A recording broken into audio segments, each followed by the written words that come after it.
really excited about the future. Absolutely. I think it was a big victory. Congratulations. There's no doubt about it. Oh, pitch to Thompson. Joe, that ball is crushed to left field. I mean, crushed. Starting to get on the board early.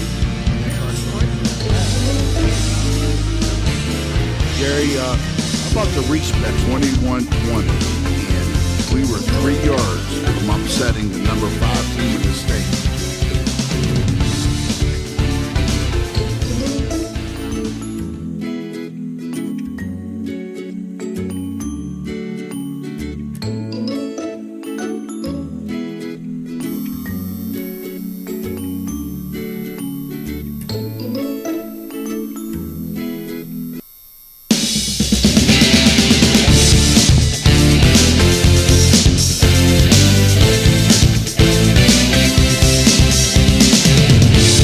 Live from Steubenville, Ohio, from the Franciscan Square, Bennigan's, Ohio Valley Sports Online presents the Coaches Show 2023. For tonight, we will have Big Red Coach Reno, Saccoccia, Indian Creek Coach Andrew Connor, Toronto Coach Josh Frankie, Steubenville Catholic Central Coach Eric Meek, and Edison Wildcat Coach Mike Collopy. Good evening, everyone. Jason Jenkins, Coach Ray Saccoccia, Dan Will, we're making things happen here with first coach of the night, Coach Reno Saccoccia, sponsored by Fort Steuben Maintenance. Coach, thank you once again for coming back. We appreciate you every year, and it's good to see you. Thanks to Fort Steuben Maintenance for supporting us. They do a really good job of supporting us, and Cody played for us. Their dad's really treated us well, so we appreciate their support. Yeah, we talked about, it seemed like it took, for me anyway, I don't know about you, forever to get here, but then it's the fastest 10 to 15 weeks of the year, every year. Every day goes fast for me now, so. We're joined by big coach Ray Saccoccia, Dan Vogel also here live at Bennigan's the first week. As we said, 10 to 15, hopefully 15, right, Coach? Hopefully 16. 16, there you go. Gets longer and longer. Yeah. Season started a little bit earlier this year. Did that have an impact on you guys? Well, if you check back in the day, 1966, Steubenville Catholic Central and Big Red opened up the weekend of September 14th and 15th, and that's our 5th game this year. Wow. So that'll tell you something. Last year, we finished one game short of the state championship, 13-3. Lost to Wyoming in a very close game. Graduated, 19 seniors, I believe, but they made their mark in traditional Steubenville Big Red. And, just want to give a small recap on some of the guys you lost and, what a great season it was. Also, win number 402 to break the record. That really didn't help us, so it's just a number right now. Coach, building off of last year, I know that your motto is that tradition never dies, and you live by that. You've done a heck of a job down there continuing on the Big Red tradition. But how does last year carry over to this year? Well, hopefully our kids understand the difference between winning and losing from last year, how heartbreaking the loss is. Hope they learn from that. But I also hope they learn that hard work pays off in a record of 12 wins. And although we didn't win as many games as we wanted to win, we enjoyed some really big nights, and we enjoyed some really great days, and we had some really, really miserable evenings. So they learn from both, and depending on what they want is how hard they'll work and how ready they'll be on Thursday night this week and Friday nights the rest of the year.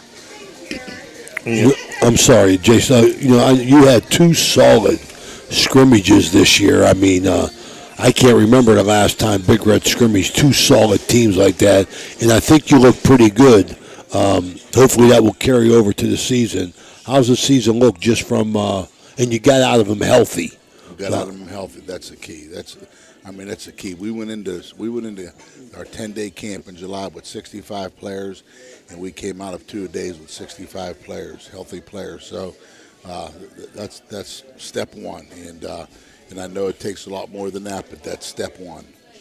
I was going to ask you, Coach, building on what Coach Ray Sock said about the scrimmages, and with the earlier start time, how does that affect your camps? What do you have to do different for practice? Tell you the truth, Jason, and I know you won't believe this, we went through 9 days of 2-a-days, didn't have full contact one day. We went through 10 days of camp, just in shorts and helmets. So far, since July the 5th, we've had 2 days of contact, and both of them were the scrimmages. So that's all we have to go by right now is the scrimmages, because that's all the full contact we've had. I think one thing I've learned is over the years we left a lot of wins out on the field on Tuesday nights with our scrimmaging and stuff like that, and I don't believe in that anymore. And we do tackling, situational tackling, we do six-station tackling, we do individual tackling, but we don't ever bring the man down. And usually, just rallying to the ball will make tackles for you, and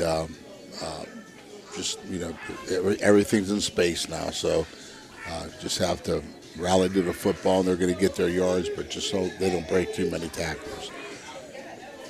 Now you lost 19 seniors, but returned 17, and I know that is very big. It's always been very big to you, about the seniors stepping up. You can talk a little bit about this year's. Yeah, our seniors, we right now so far, all we can grade them on is what we've done so far. And like I told them today, we ended 2-a-days Monday, but like I told them today, I've never been as happy and as felt as fortunate as I did this year, or the way that they've worked. And we haven't won a game yet, but up to this point, what we can grade them on, they've given us a great effort. Especially a couple of the kids we've counted on that played last year have not had a great preseason, but more than I expected of the kids that are going to be first-year starters have had a really, really good camp. And hopefully we can put it all together tomorrow night. You talk about those new players, Coach, and so-called sleepers. You want to mention any of them? I really don't want to mention any kids by name unless you want me to give the whole lineup. I will do that. But, for me just to mention a few, I really don't want to do that. But like I said, if you want a full lineup, I can give you our lineup. We have 30 varsity players that we're counting on to play in that game tomorrow. And so all 30 of them are very important to us, and not one more important than the other. That's great. That's great. Your coaching staff this year, Coach. Can you just elaborate on who? Well, here's what I'll say about the coaching staff. I'm the most blessed person in high school football. I've been head coach. This is my 41st year. I've had 2 offensive coordinators in 41 years, and I've had 3 defensive coordinators in 41 years, and I've had 5 special team coaches in 41 years. And we're back with the exact same staff we had last year. And like I said, I'm so fortunate on guys that come to Bigger and want to stay here. We've had a lot of guys retire, but we've had very few leave and go other places. And I know coming back, over your history, I should say, the offense has been run. You like to run, and then we'll pass off the run, and without giving anything away. Are we still? Well, here's the way I think, and you don't need great players, but if you can run the football and you can force them to put an extra guy in the box, it's going to help your passing game. And you can come out throwing the ball everywhere and things of that nature, but our game is we want to run the football, make you put an extra guy in the box, and I don't know if we have, a lot of people complained about it, but we've had more quarterbacks throw for 1,000 yards in the last 41 years than we've had running backs run for 1,000. Wow. So, and you don't need a Zach Collaris or a Dwight Macon every year. You need a guy that's just tough, mentally tough, can do what he has to do, can hit the open man, and run the show. We need quarterbacks to run the show, not to just be part of it. They need to run the show. And like I said, we don't need great players. We have really, really good high school football players, that given the opportunity, they've all done well at the next level. So, no, you can say what you want to say, but I love our kids. I love the way they play, and I wouldn't trade them for anybody. Coach, you talk about your schedule a little bit. Something's unusual for Big Red. You know, you got 4 away games this year. I think that's a sign of the times. I look at it as the strength of the schedule. Teams are good enough now and solid enough that they want to stay on the schedule and play you, and they want you to come there every other year. Well, you know, our choice was, you know, we used to play, you know, a lot of city teams and you know, some Canadian teams like that, but I think those days are over. You know, you don't get credit for Canadian teams anymore, and I just think that our schedule is right now probably one of the better ones since I've been here. You know, we play, I think, 5 or 6 Division IIIs. We play a couple Division IIs, and we play only 1 Division IV, 1 Division VII, 7 or 6, whatever Lindsley is. I really don't. I don't know what Lindsley is this year, but you know, our schedule's competitive, and our schedule's a type that if we have a letdown, you know, if you fumble the last drive, you're going to lose. If you throw an interception the last drive, you're going to lose because every game's going to be close. If we can protect the football in the fourth quarter, and just, you know, I think our kids are tough enough. Or we need a score, we'll get a score. We need a stop, we'll get a stop. But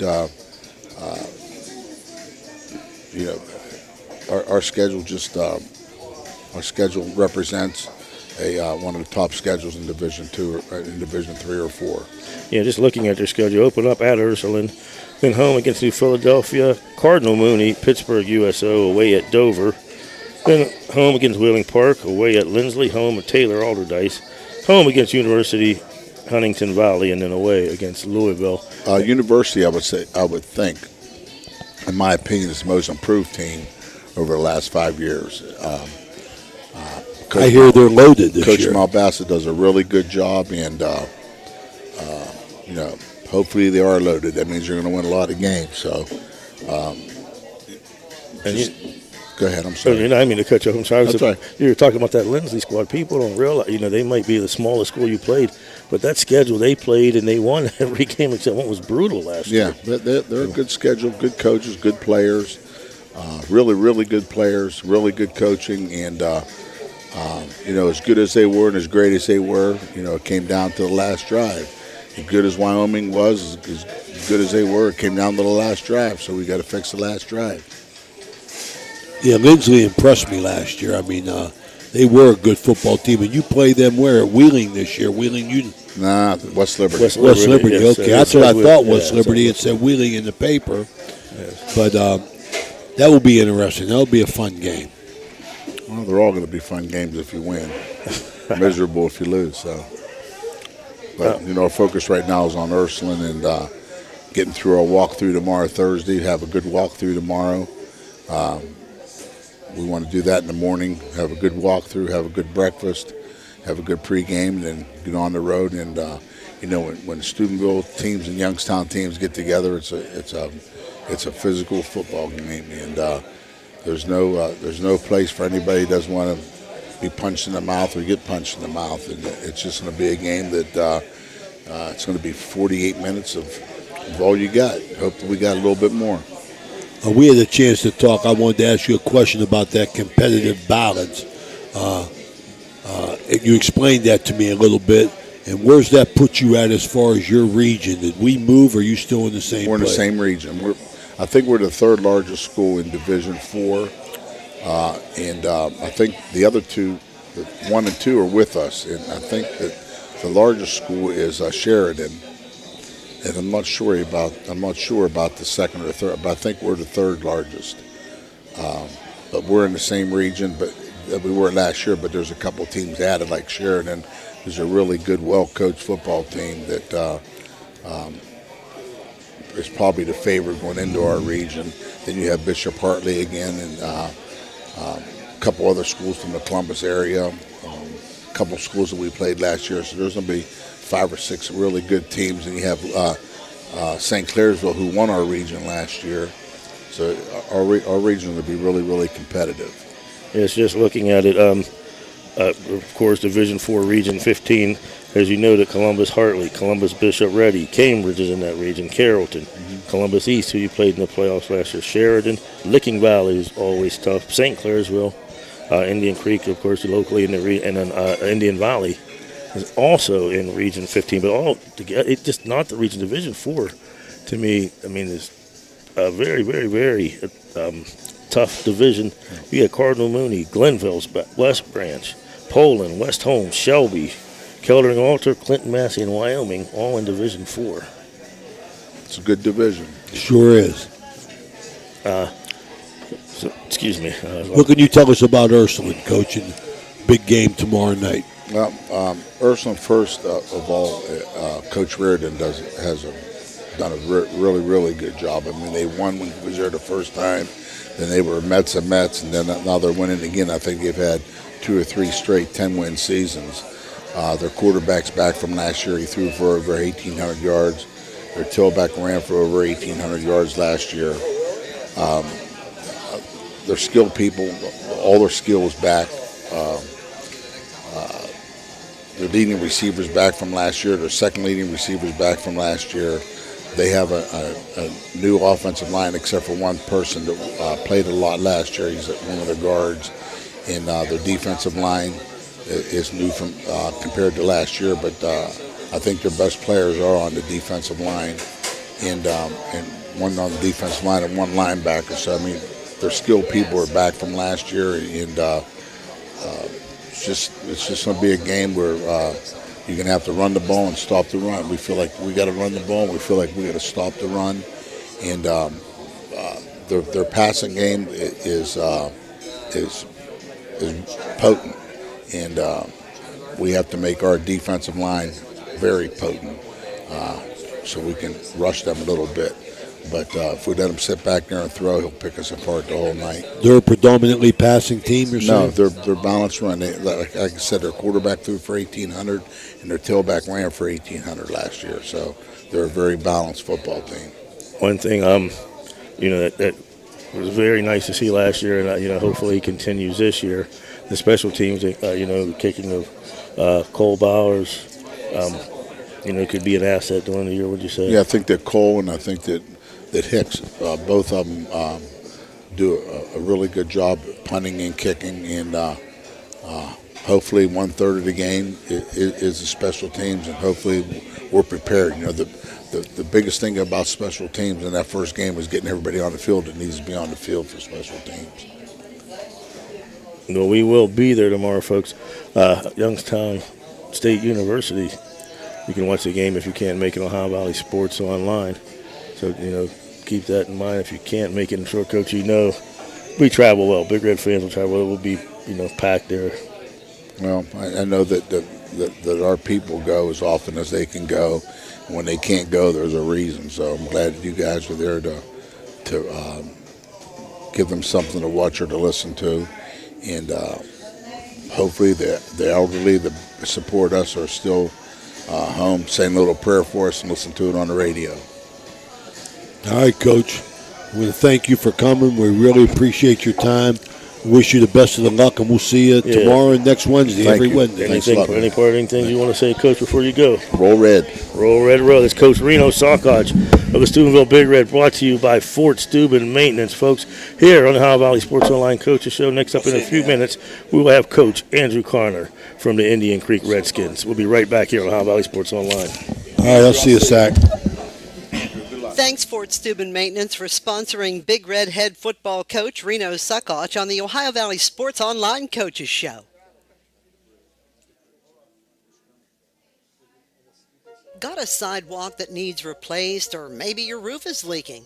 How about some new windows? Who do you call? Fort Steuben Maintenance, that's who. Commercial or residential, they can handle most any project, big or small. They also do new construction and renovations. So get a free estimate by calling Fort Steuben Maintenance today and get them started on your next project. 740-283-4890 for Fort Steuben Maintenance. I want to thank one of our sponsors, brought us some T-shirts up here every Tuesday, Friday, and Sunday. The Viking Social Poker Club, for all you guys that feel lucky. come on down, give it a try. All right. Want to make sure you can see that the Viking Social Poker Club, 211 North 4th Street, the old Hardee's building. All right, our good buddies here sponsoring us, and want to give him a nice shout out here. So thank you, and stop in 7 o'clock. 7 o'clock. Thank you. Up with Andrew Connor. Are you looking for a fun and exciting way to spend time with your friends and family? Look no further than Toronto Lanes. Our state-of-the-art bowling alley is the perfect place to bowl a few games, enjoy some delicious food, and make memories that will last a lifetime. The staff is always friendly and helpful, and the lanes are always in great condition. Plus, the food is amazing. Whether you're a seasoned bowler or just looking for a fun night out, Toronto Lanes has everything you need. We offer leagues for all ages and skill levels, as well as open bowling and cosmic bowling on the weekends. The atmosphere is fun and welcoming, and the prices are unbeatable. So, what are you waiting for? Grab your friends and head to Toronto Lanes today. Toronto Lanes, where the fun never stops.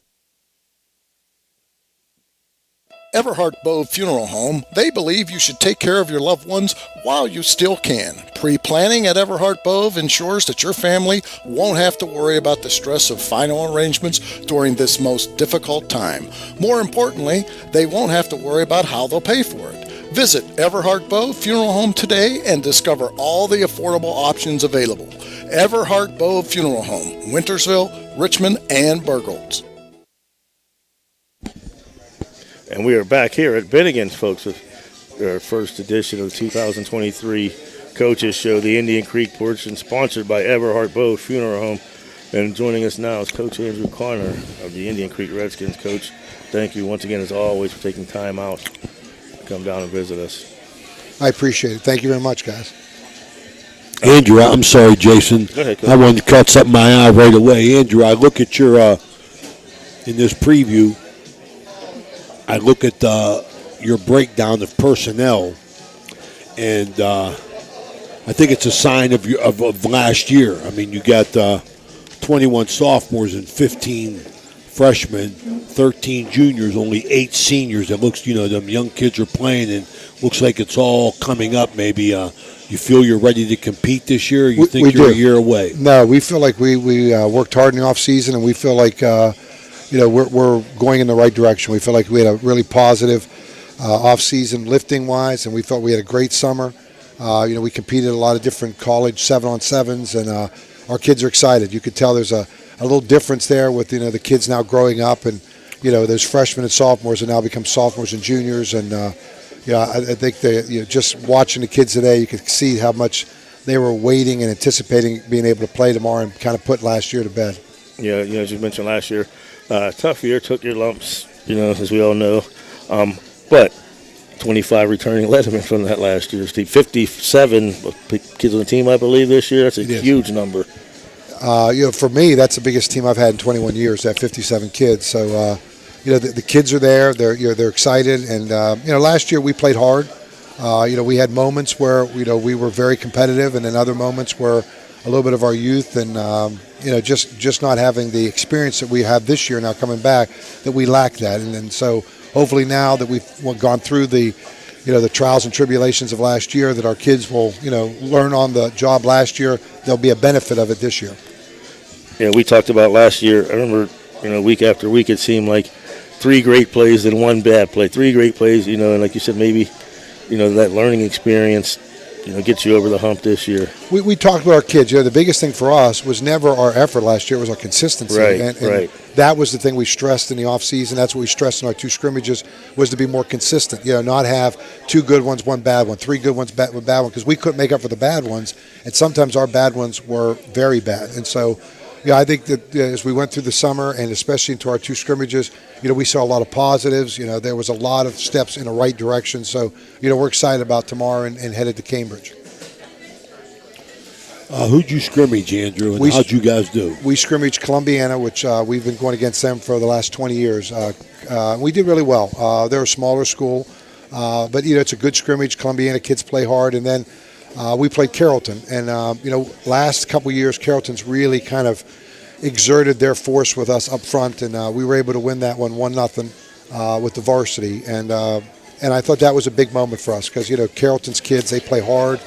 Coach Salimas does a great job with those guys. And, I thought we were able to do well with a team that gets off the ball, likes to play physical. I mean, they still like to run the old stack guy and come downhill at you. And I think that was something that we needed to kind of show that we are moved on from some of the problems we had last year. And I thought our defense played well, and we ran the ball very well, and we were able to mix up the pass with it. So I was very pleased coming out of both scrimmages. You come out the healthy and you're ready to go? Yeah. I mean, our kids played well, and, we're, like I said, we're excited about tomorrow.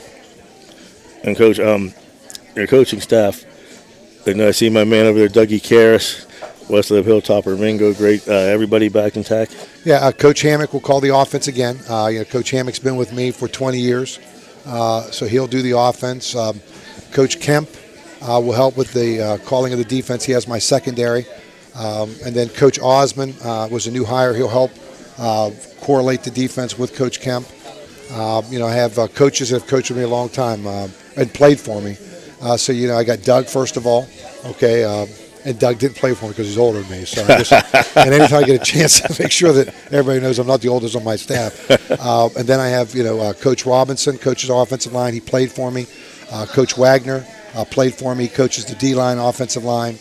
Coach Crawford played for me, coaches our secondary.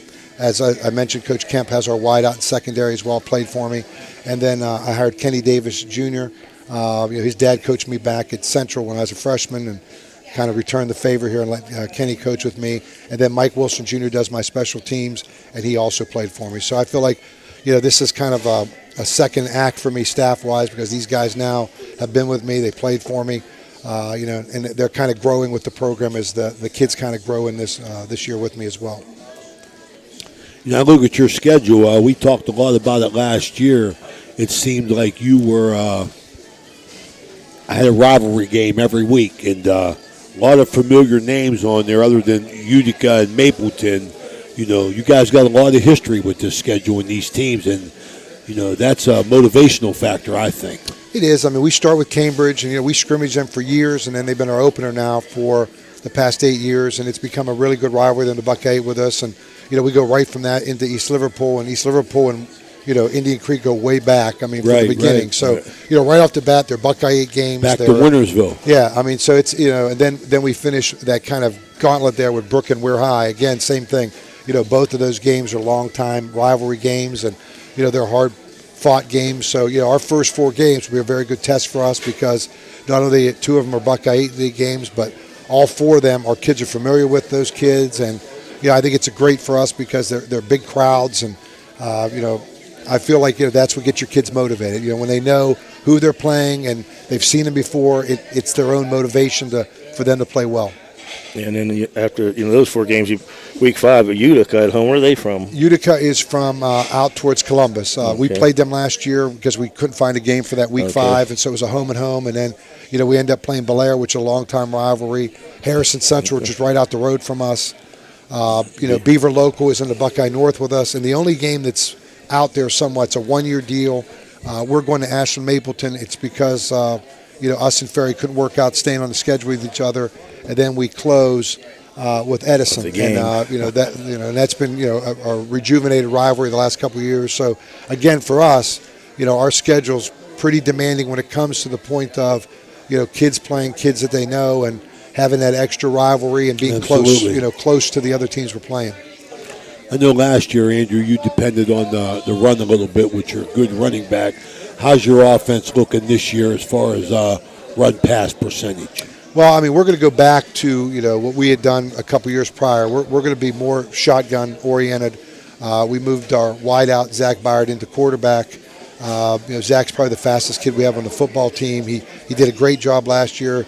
Took an interception back for a touchdown, took a punt back for a touchdown. So he's going to be our quarterback. We'll be in the gun.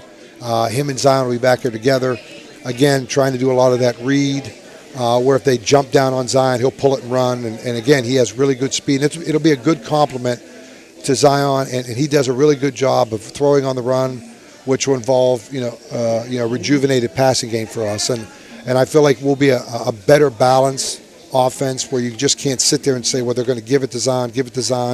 And the other good news for us is, all 5 of our starting offensive linemen are back. Last year we started 2 sophomores and 3 freshmen. This year we'll start 2 juniors and 3 sophomores. So they were young, but they were big. And they've gotten bigger. They've gotten bigger big. in the weight room. And, I feel like, we have a good mix this year on offense. And I feel like it'll make the opponent of ours really have to defend, us vertically and horizontally, and not just say, well, we're going to key on Zion and run everybody to him.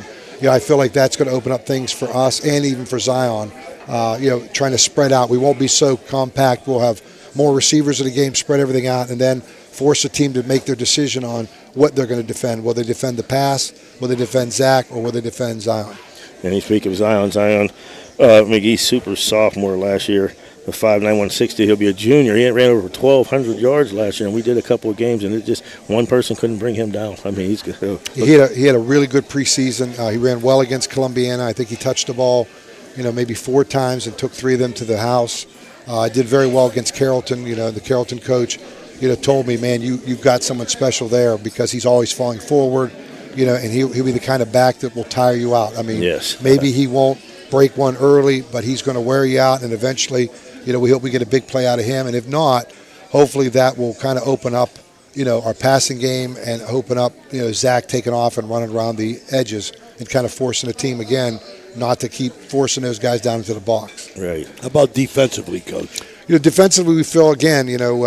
Last year, we felt that the strength of our defense over the years. I've been in our linebacker play, and last year for a lot of the year we started a freshman and 2 sophomores, and now this year we have 2 juniors and a sophomore, and we feel like our linebacker core and Caden Manlittle, Gavin Pinal, and Justin Vergona, they really had some bright spots last year. And again, sometimes we were just a little overwhelmed in the fact that they were young. Right. And now they've been in the weight room. They understand things. And, when you look at those 3 linebackers this year, I feel like, we're going to be able to do a lot more things that we couldn't do last year. And, up front we've got, a good defensive line.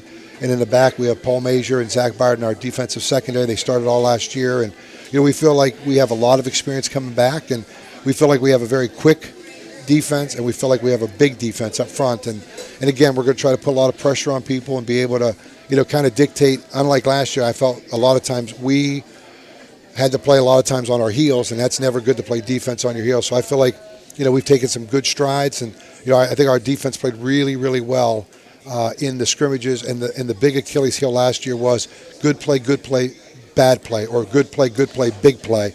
And we didn't have that this year. We really played some solid, everybody get to the ball football, and I was really excited when we, like against Carrollton, seeing how many hats we were getting to the football. That's awesome to hear. That is great. And another phase of the game.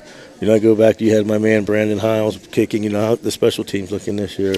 We're doing a little bit of piecemeal. I mean, Zach was our punter last year, Byard, and it gives us a little dual threat because it's nice when your quarterback and your marquee athletes back here, so you can try to do maybe a little faking, or at least make the other team think you might do it. Yeah, if you have somebody back there, you have to absolutely. defend it. And he did a great job punting for us. He's going to do our extra points this year. And again, same thing. Now you have your quarterbacks. We have our backup quarterback's the holder, and our quarterback's the kicker. So again, all the trick plays in the world now are sitting there for you if you have 2 quarterbacks in the game. And kicking off, we have a lineman, a sophomore lineman, does a really good job. And it's nice to have a big kid running down the middle of the field, for your special team. So we feel like it's going to be something that will help us.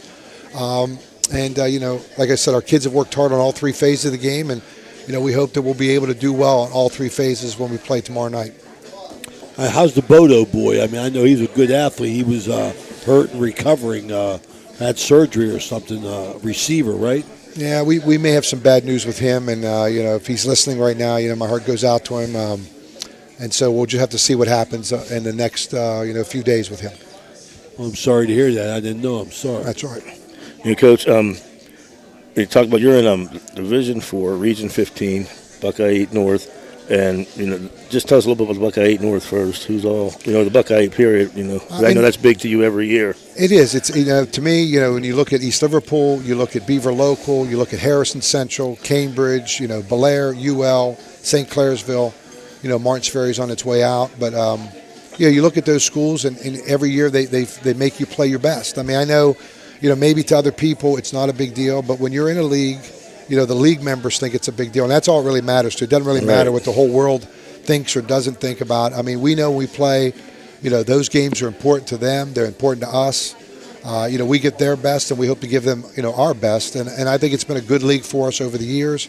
I think it's great competition, and I think it's one of those things that keep local teams playing local teams. And I think that's, one of the things that most, fans want to see. They want to go to a game where they've seen or heard about somebody and not wonder where they're at on the map. And, we're lucky because we're in a league, and I know a lot of teams would like to be in leagues and have it kind of predicated with your schedule that you don't have to go find some team that you may not know a lot about, and it's a 1-year thing or a 2-year thing, and next year we're going to get back to all the teams in the Buck 8 will have to play each other. We're down to 8 teams again, not 10, and all 8 schools have promised they'll play each other, so it will be the way it's supposed to be. We'll have 7 league games, and the team with the best record, there'll be no more Buckeye North and Buckeye South. We'll have an overall winner, and not the kind of the imaginary Buckeye North, Buckeye South winner. So I feel good about it, and I hope it stays that way. And I think, like I said, there's a lot of rivalries there, and I think there's a lot of great coaches and a lot of great tradition, and I think it makes the league,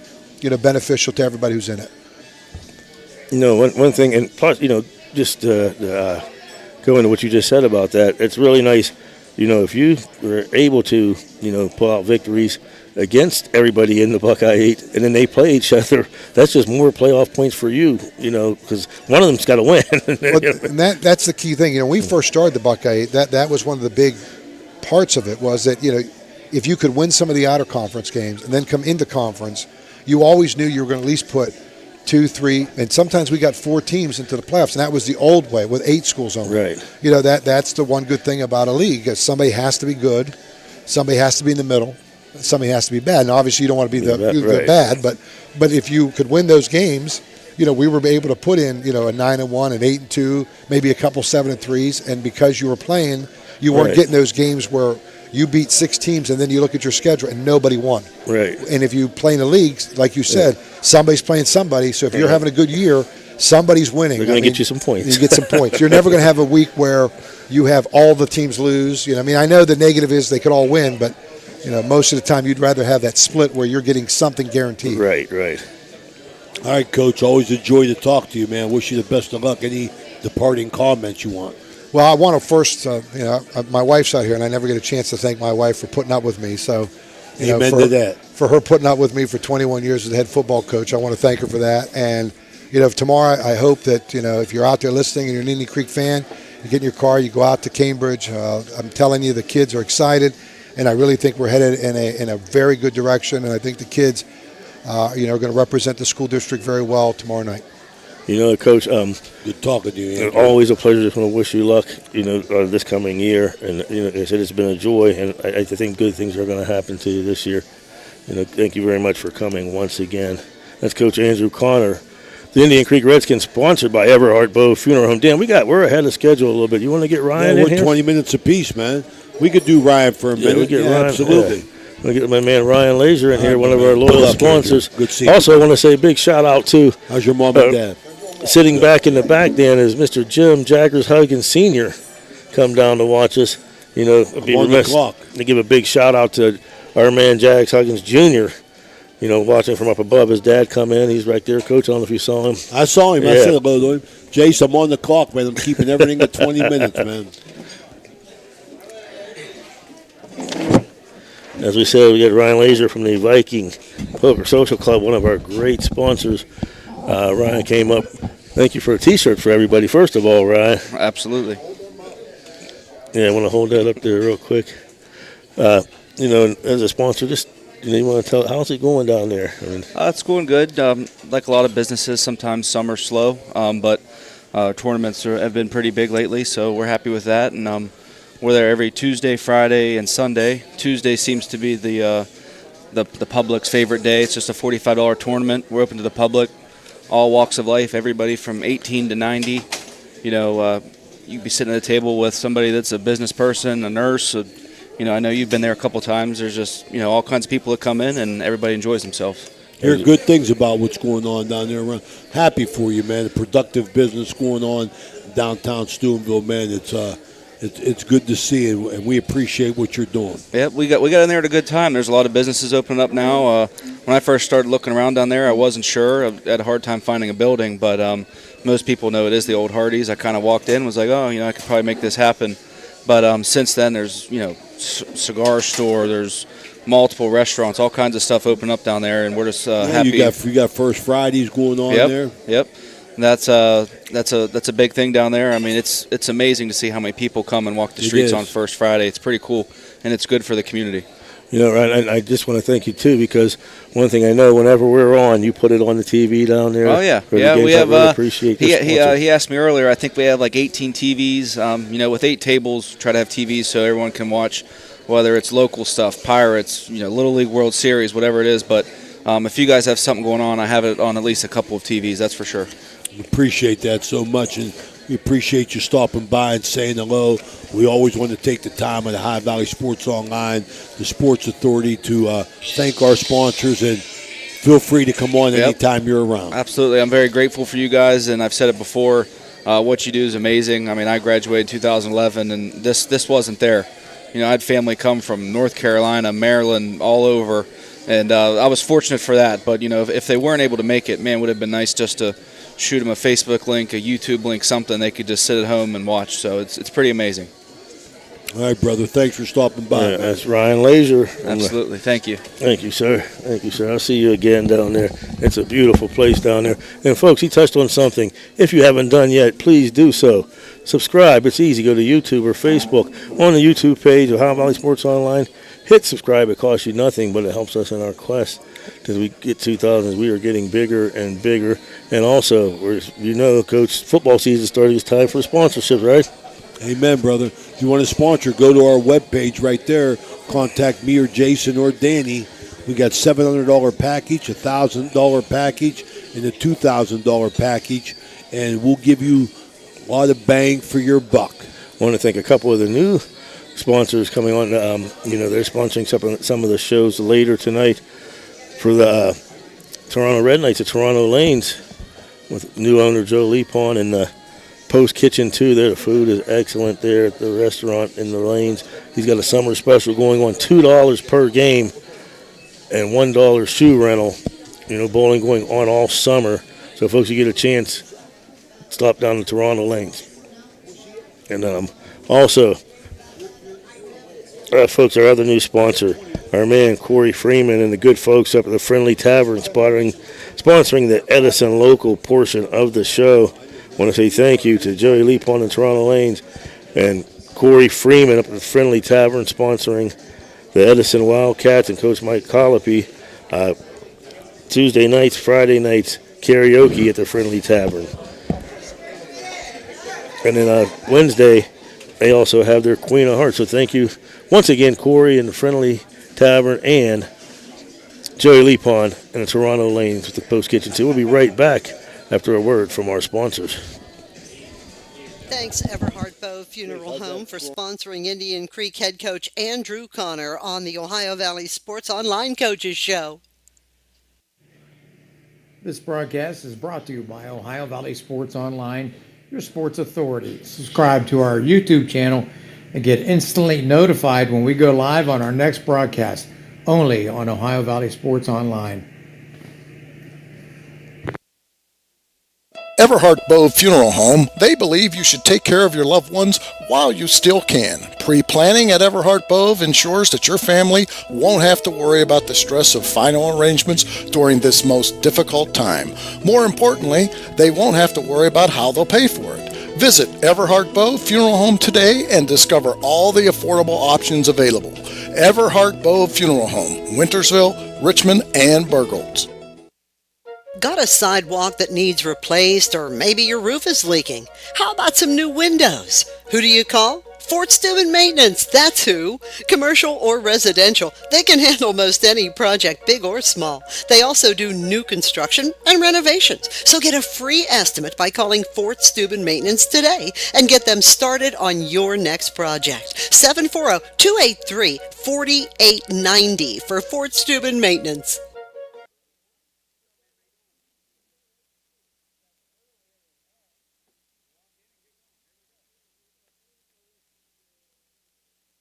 Are you looking for a fun and exciting way to spend time with your friends and family? Look no further than Toronto Lanes. Our state-of-the-art bowling alley is the perfect place to bowl a few games, enjoy some delicious food, and make memories that will last a lifetime. The staff is always friendly and helpful, and the lanes are always in great condition. Plus, the food is amazing. Whether you're a seasoned bowler or just looking for a fun night out, Toronto Lanes has everything you need. We offer leagues for all ages and skill levels, as well as open bowling and cosmic bowling on the weekends. The atmosphere is fun and welcoming, and the prices are unbeatable. So, what are you waiting for? Grab your friends and head to Toronto Lanes today. Toronto Lanes, where the fun never stops. Ohio Valley Sports Online is your sports authority. Follow us on Facebook and subscribe to our YouTube channel. Live streaming high school and NCAA sports, plus weekly football coaches shows right here on Ohio Valley Sports Online. And we are back here live at Bennigan's with the Toronto portion of the Ohio Valley Sports Online Coaches Show. This portion sponsored by the Toronto Lanes and the Post Kitchen 2. Here with Coach Josh Frankie. Coach, always a pleasure. Thank you for coming back. Absolutely, yeah. Thanks for having me, man. It feels like it's been forever. That's what we were saying earlier. It seems like it takes forever to get here, and then it's the fastest 10 to 15, 16 weeks of the year. You're right, man. I ain't kidding. You know, let's just recap last year. You 6-5, 7-4. You know, started out 4-0, but then a lot of injuries took place at one point in time. You know, you had 19 kids dressed out of a 29-player roster. Is that correct? Yeah, that is correct. Yeah, Barnesville, we suited up only 19 kids. We played 5 freshmen that game, started for us. So, you know, it's just is what it is. But you know what? We got a lot more kids out this year. Roster's grown a big in size, and you know, it's. I think we have a lot of those young kids that got a lot of experience last year have grown up a little bit. So. How'd your scrimmages go, Coach? Who'd you scrimmage, and how'd you come out of it? Sure. Listen, we're healthy. You know, that's the big thing is we're healthy. I think this might be the first year that we're going into a game where we don't have any injuries whatsoever walking into Friday night. So that's a good thing. But you know, scrimmages are scrimmages. You know, you kind of just run your base stuff. You don't want to show too much, but you want to practice some of the things that that you feel confident in and that are going to be kind of your plays. Ran the ball well. Passing the ball. We had some things here and there that just didn't mesh well, and that's just how it is. It's the first time you get your quarterback in front of a live defense for the first time. They're kind of just getting reacclimated. They've been doing 7-on-7 all summer where it's kind of just sit back in the pocket and no one's coming after you. So now you're facing the firing squad, and it just takes a minute for you to kind of get your feet wet and get settled back in. But Zeb Kinsey's going to be just fine, and we didn't show a lot of our passing concepts, just kind of some base stuff. So. Defensively, I thought we looked really good in both scrimmages. I think we kind of really dominated at the line of scrimmage and held our opponents to some very few yardage. So we're excited. Now we're here. We kind of get to again empty out the bag of tricks and let it all out. So we're excited. Yeah, you talked about last year, you had 29 on the roster. Mm-hmm. That's up to 36 this year. It seems like you're getting more and more. I know you got a nice junior high class too. Right, yeah. So things are going good. The 36-man roster's got to help. With the depth. Absolutely, and listen, the depth that we have a lot of kids that probably would be playing on Friday nights somewhere else that are younger guys. Like we have some freshmen and sophomores that. Could start for some of the teams that we're playing. And that's a good problem to have. It's, as a staff we were talking about today, our scout defense is probably just as good, if not better, than 3 or 4 of the teams that we might see in a regular season schedule. I mean, it's just – and that's a good problem to have. When your practices Monday through Wednesday are harder than what the games are going to be Friday, then, that's – it's a good thing. Yeah, absolutely. That's right. So, exactly.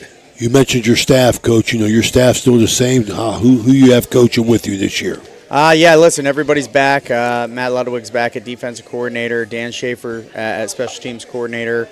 Offensive line, we have Rick Daugherty Defensive line, we have Michael Conlon, running backs, Derek Phillips, inside linebackers, Jared Aubiel, wide receivers, Blaine Ross, and equipment manager Earl Heaton.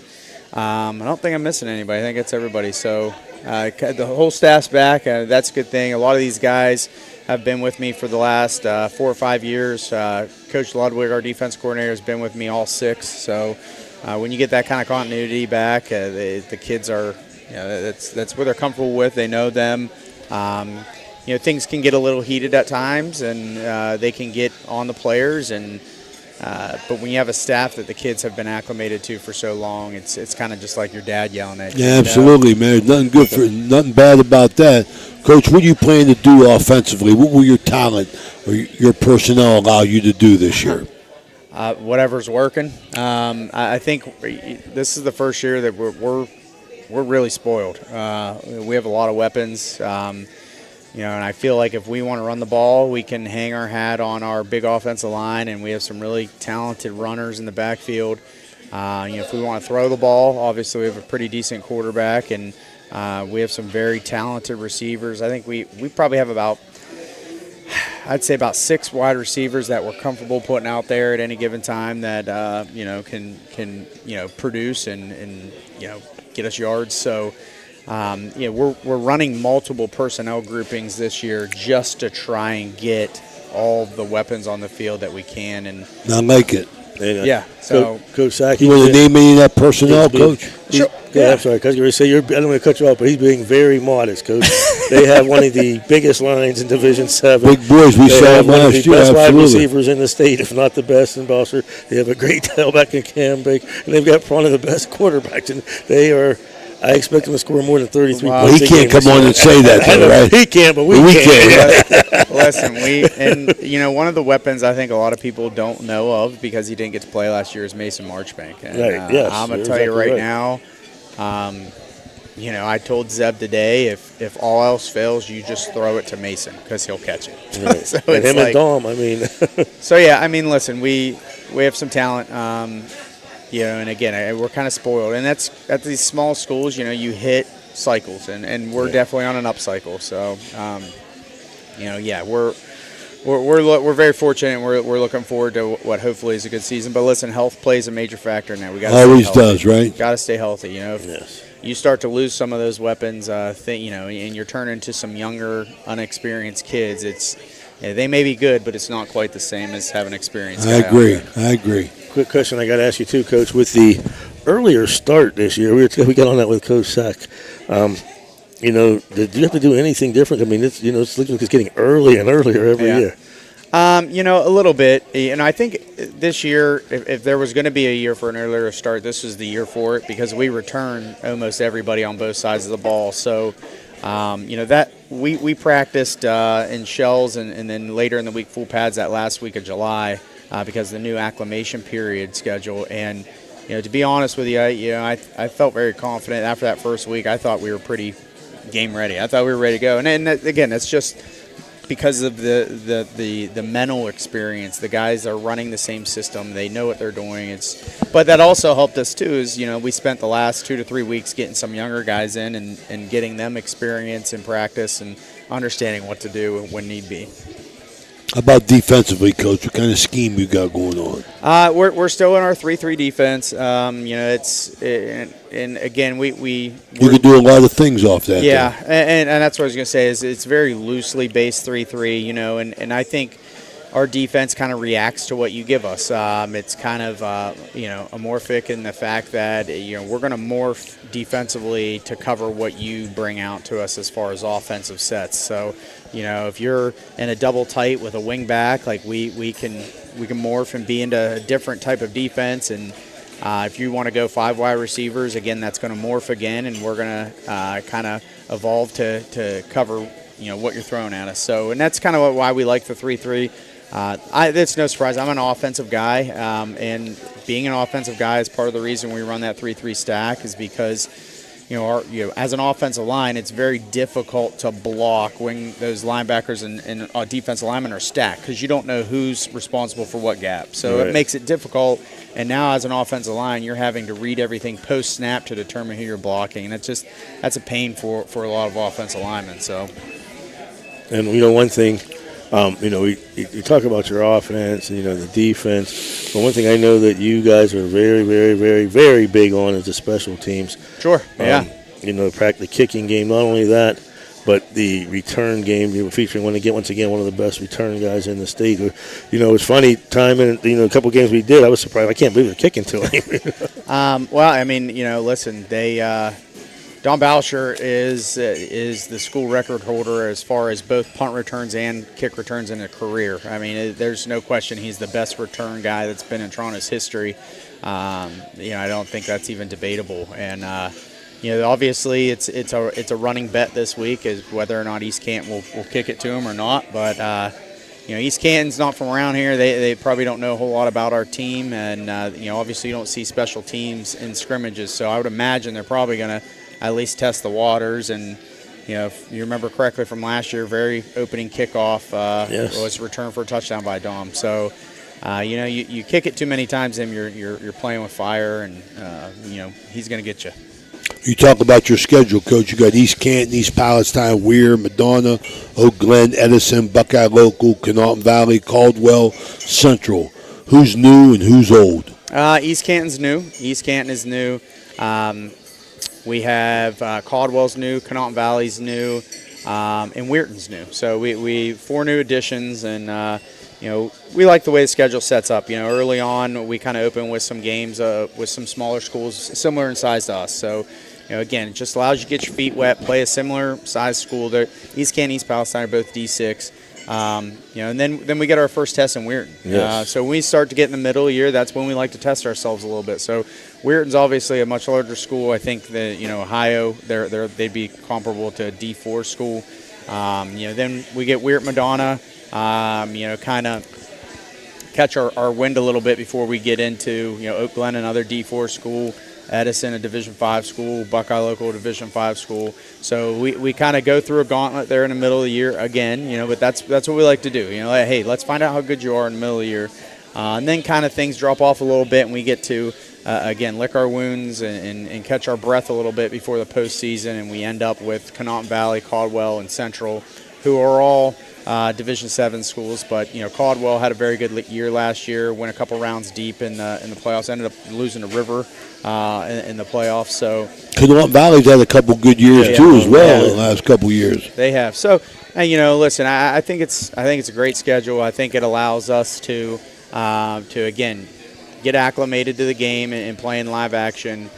We have some tests in the middle of the year, and then we kind of end a little bit on schools that are similar in size that we'll be playing against in the playoffs. And I think it sets up well. I think that's how we want that schedule to look. And listen, are we playing, are we playing a Warren JFK schedule where we're playing world beaters every week? Absolutely not. But again, we're just not to that point yet where we can test ourselves every single weekend. But because you are playing up, you're playing like we're you playing said, up, yes. We're High, Oak Glen, Edison, Buckeye, and the smaller schools, Connaughton Valley had a great, Caldwell and Central's up and coming. So you are playing, to your credit, a good schedule. Yeah. Listen, and that's at the end of the day, if you go through your schedule and you play a bunch of schools your size, or if you win those games, does that really prepare you for the postseason? And I just, at the end of the day,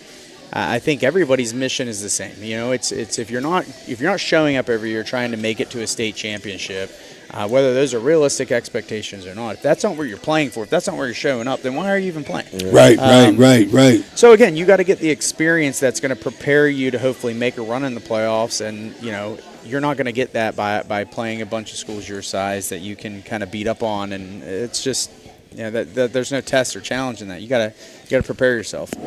Coach, you got 7 seniors, 9 juniors, 8 sophomores. Will all your personnel come from them? Will that be the group that plays those sophomores, juniors, seniors? We'll have some freshmen play.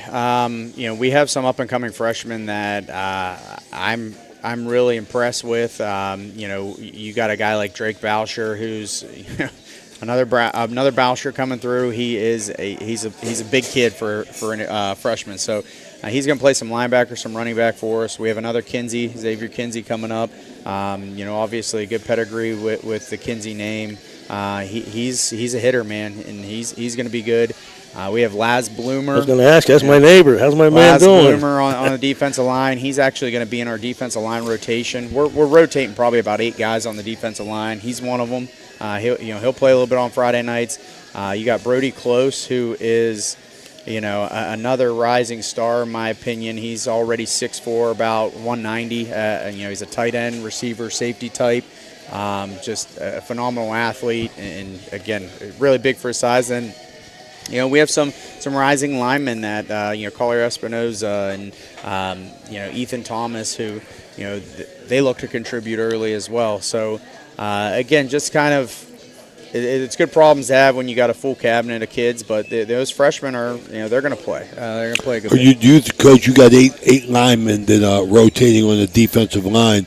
Is that a regular rotation or is that situational substitution? A little bit of both. It will depend on the week. Any one of those 8 can go in there, and again, they're probably starting somewhere else if they're not for us. So, and again, it's just situational in a way that we have like Spencer Board, for example, he's probably 5'7". He's a tailback, but he is extremely quick. He's the strongest kid we have on the team. He's benching about 320, and he's just built like a stocky, pit bull. And he gets out there, and it's very difficult to block him because he's so little. Alan Sanseverino is a name that you're going to want to know. He is if you remember, we had a kid break the sack record a couple years ago. B.J. Pearson had 16 sacks in the season. He is very B.J. Pearson-like. He's quick. He's got a high motor. He's always just creating havoc back there. But then you got your big guys. You got Heath Thomas and Andy Silverthorne and Caden Benton. You got Nathan Liddick and Cale Chasson, and so you got some beef in there too when you need it. So it's just being able to mix those guys, keeping guys fresh. That's a luxury at the Division VII level because usually you don't have a roster size or enough players to actually do that. So it's a luxury for us for sure. And like you said, you've named some players, and there's so many. That's why I said the cupboard is so full. The sophomore Brady Fair, the Dickinson brothers. Yep. I mean, you really have. Listen. Let me tell you about the Dickinsons. You will not find 2 smarter, more intelligent football players than the Dickinsons. Who is that? Is that GR's boy? Yeah. Those GR boys? Yeah, Nolan and Russ, and both of those kids are probably going to be coaches one day. We're talking just extremely high football IQ. They're always in the right place at the right time. You're never going to find them miss a line. You're never going to find them in the wrong assignment. They just play very disciplined football. They understand the game. I just don't have enough praise for both of those guys. Well, good. We'll be up there Friday night. I look forward to seeing the Grandpa Glenn, my man, Green Bay Packer fan. Coach, let's talk about, you're in Division 7, Region 25, correct? Right. And that is a very Listen, I think there's few regions in all of Ohio football that is, that could be more challenging than that region. I mean, you have Dalton just bumped down. You have Lucas. You have Warren, JFK. You have Springfield. New Middletown, Springfield. You got Southern Local. Lalva went 10-0 last year. So just Mountain Valley, of course. Yeah, I mean, I'm sure I'm leaving some teams out. But it's just. It's crowded, man. It's a nice little region. It's crowded, but again, I feel like if you get out of that region, you got a good shot. Right, exactly. Because you're facing, for a couple weeks in a row there, you're facing some top tier talent in the state of Ohio. So, I'd like to get another home game this year. I would. That's the goal. So we've talked about this. The goals at Toronto are kind of always in our face and always being brought up and mentioned. That's just how we do things at Toronto. We make sure that our players are kind of come up with the goals, but we make sure we remind them on a constant basis of this is what you want to do, this is what you said you wanted to do, this is why we're here in the 97-degree heat every day, and just constantly reminding them of what they want to achieve. And this year they've chosen we haven't won an OVC title since '98, so they want to do that. I think the schedule and the OVSE opponents that we play are a little higher up, can get us a couple more points. So that's that's one thing, and they want to make it to the regional final game. That's one of the things they want to do. They want to get there. So obviously it's a lot easier if you're hosting two home playoff games. So. Exactly. Lofty goals, Coach. They are. Wish you the best of luck, Thank you, buddy. guys. I appreciate it, man. Thank Coach you guys for having Josh, us. Frankie, any parting words you want to tell those Red Knight fans and faithful before we go? Hey, listen, I know the expectations are high. These kids know the expectations are high.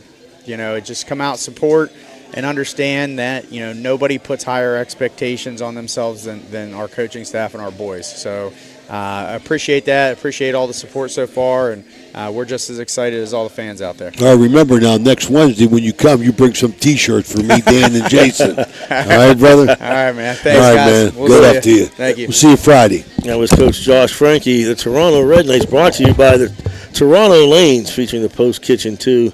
New owner PBA titleist Joey Leapon. Stop by, folks. $2 bowling, $1 shoe rental all summer, and the great food of the Post Kitchen 2.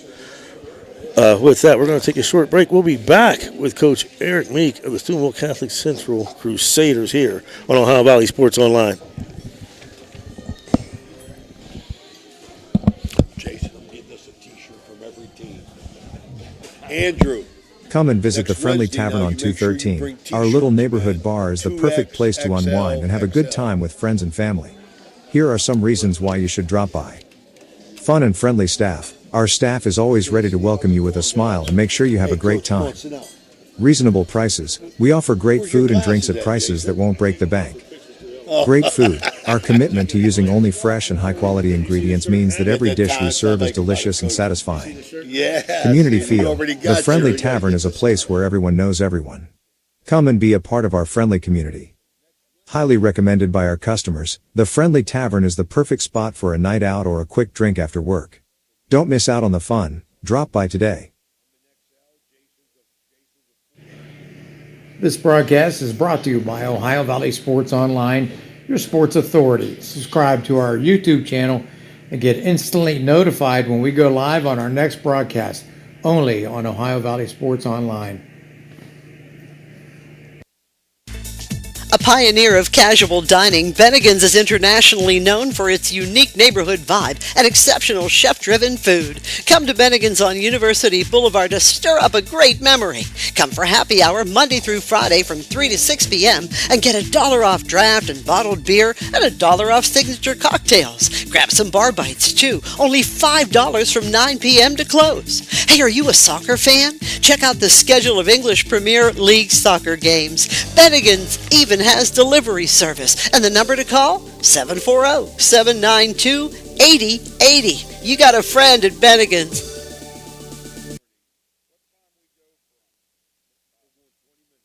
Got a sidewalk that needs replaced, or maybe your roof is leaking? How about some new windows? Who do you call? Fort Steuben Maintenance, that's who. Commercial or residential, they can handle most any project, big or small. They also do new construction and renovations. So get a free estimate by calling Fort Steuben Maintenance today and get them started on your next project. 740-283-4890 for Fort Steuben Maintenance. You're listening to Ohio Valley Sports Online, the sports authority, bringing you the best in local sports, high school as well as college. Subscribe to us on our YouTube page. Check us out on Facebook as well.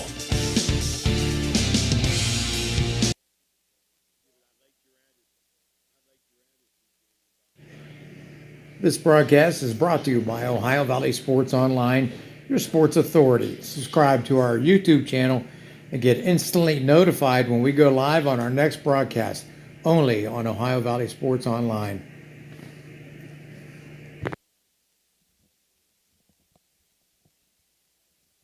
Are you looking for a fun and exciting way to spend time with your friends and family?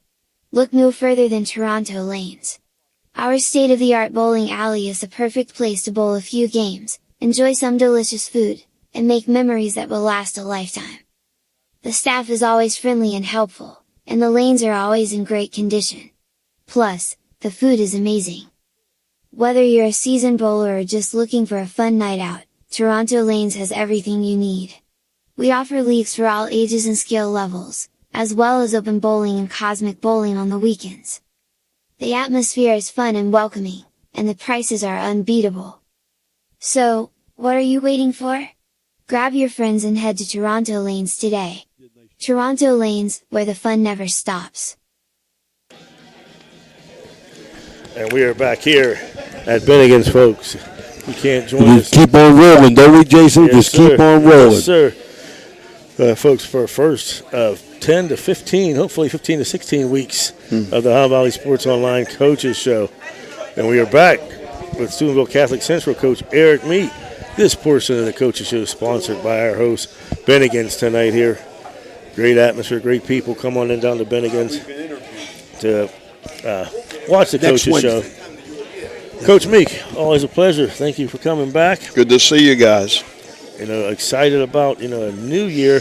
We talked about, it took forever with the other coaches. It seems like it takes forever to get here, and then it's the fastest 10 to 15, 16 weeks of the season. But I know a lot of anticipation, for our team that, 4-7 last year. Started out slow, but we talked about it, me and you personally. You could see the improvement. You could see the toughness, the intelligence of your team that grew. And you lost 4 players, 4 very good players, but you got a lot coming back. Yeah, we do. I will say this. We're a lot more physical, I believe, than we were a year ago. I think on both sides of the ball. We had a really physical camp, which, is very promising. And it was just a scrimmage, but we were physical Friday night against Monroe Central. We did a lot of good things. It's just a scrimmage, though. And we moved the ball well. We didn't turn the ball over. A year ago, we had so many turnovers, and we could not move the ball hardly at all. We moved the ball on the ground.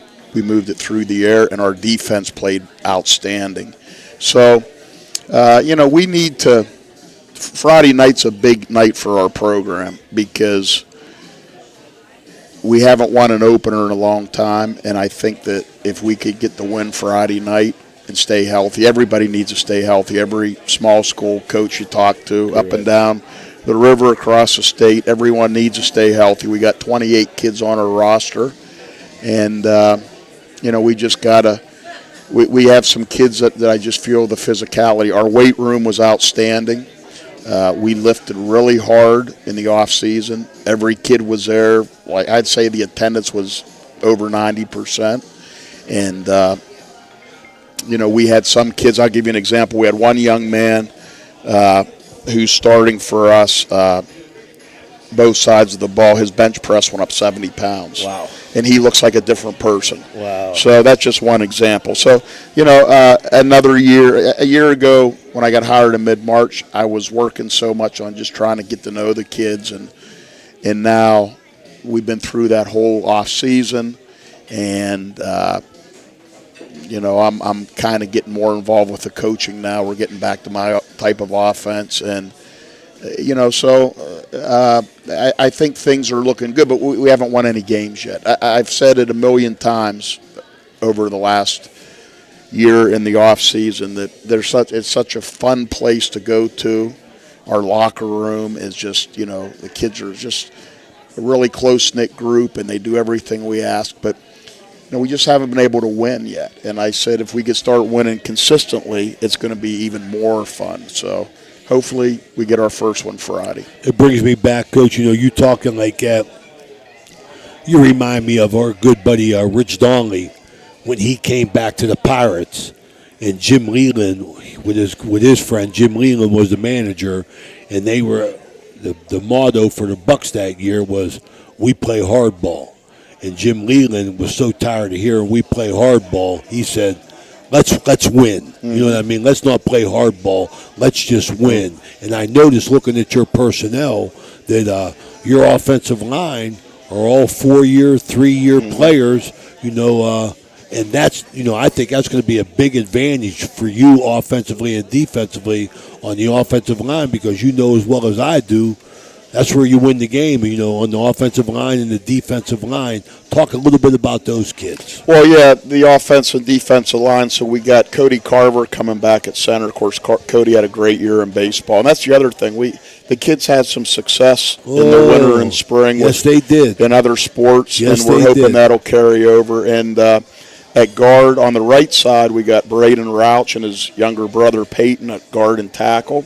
And then at the other guard, we have a junior, Tino Kropka, a junior, Don Mascio, and a freshman, Johnny Kostecki, who benches about 315 pounds as a 14-year-old, battling that out. Then at left tackle, we moved Brendan Grimm out there.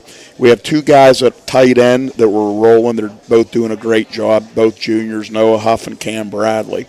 So the main thing is, besides they seem to really understand in our students of the game, the new schemes. We're kind of going away from the zone concept. It just is something that I'm not comfortable with.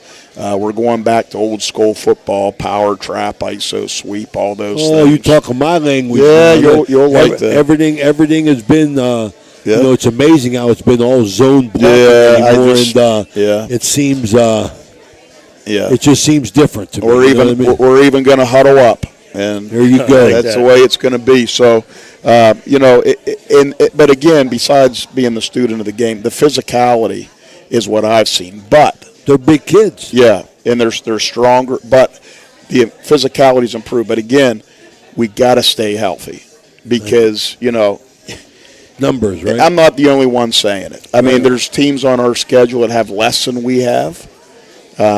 Actually, probably quite a few of the teams on our schedule have less kids. But, the thing is, I've coached at Weir High where I had 62 kids.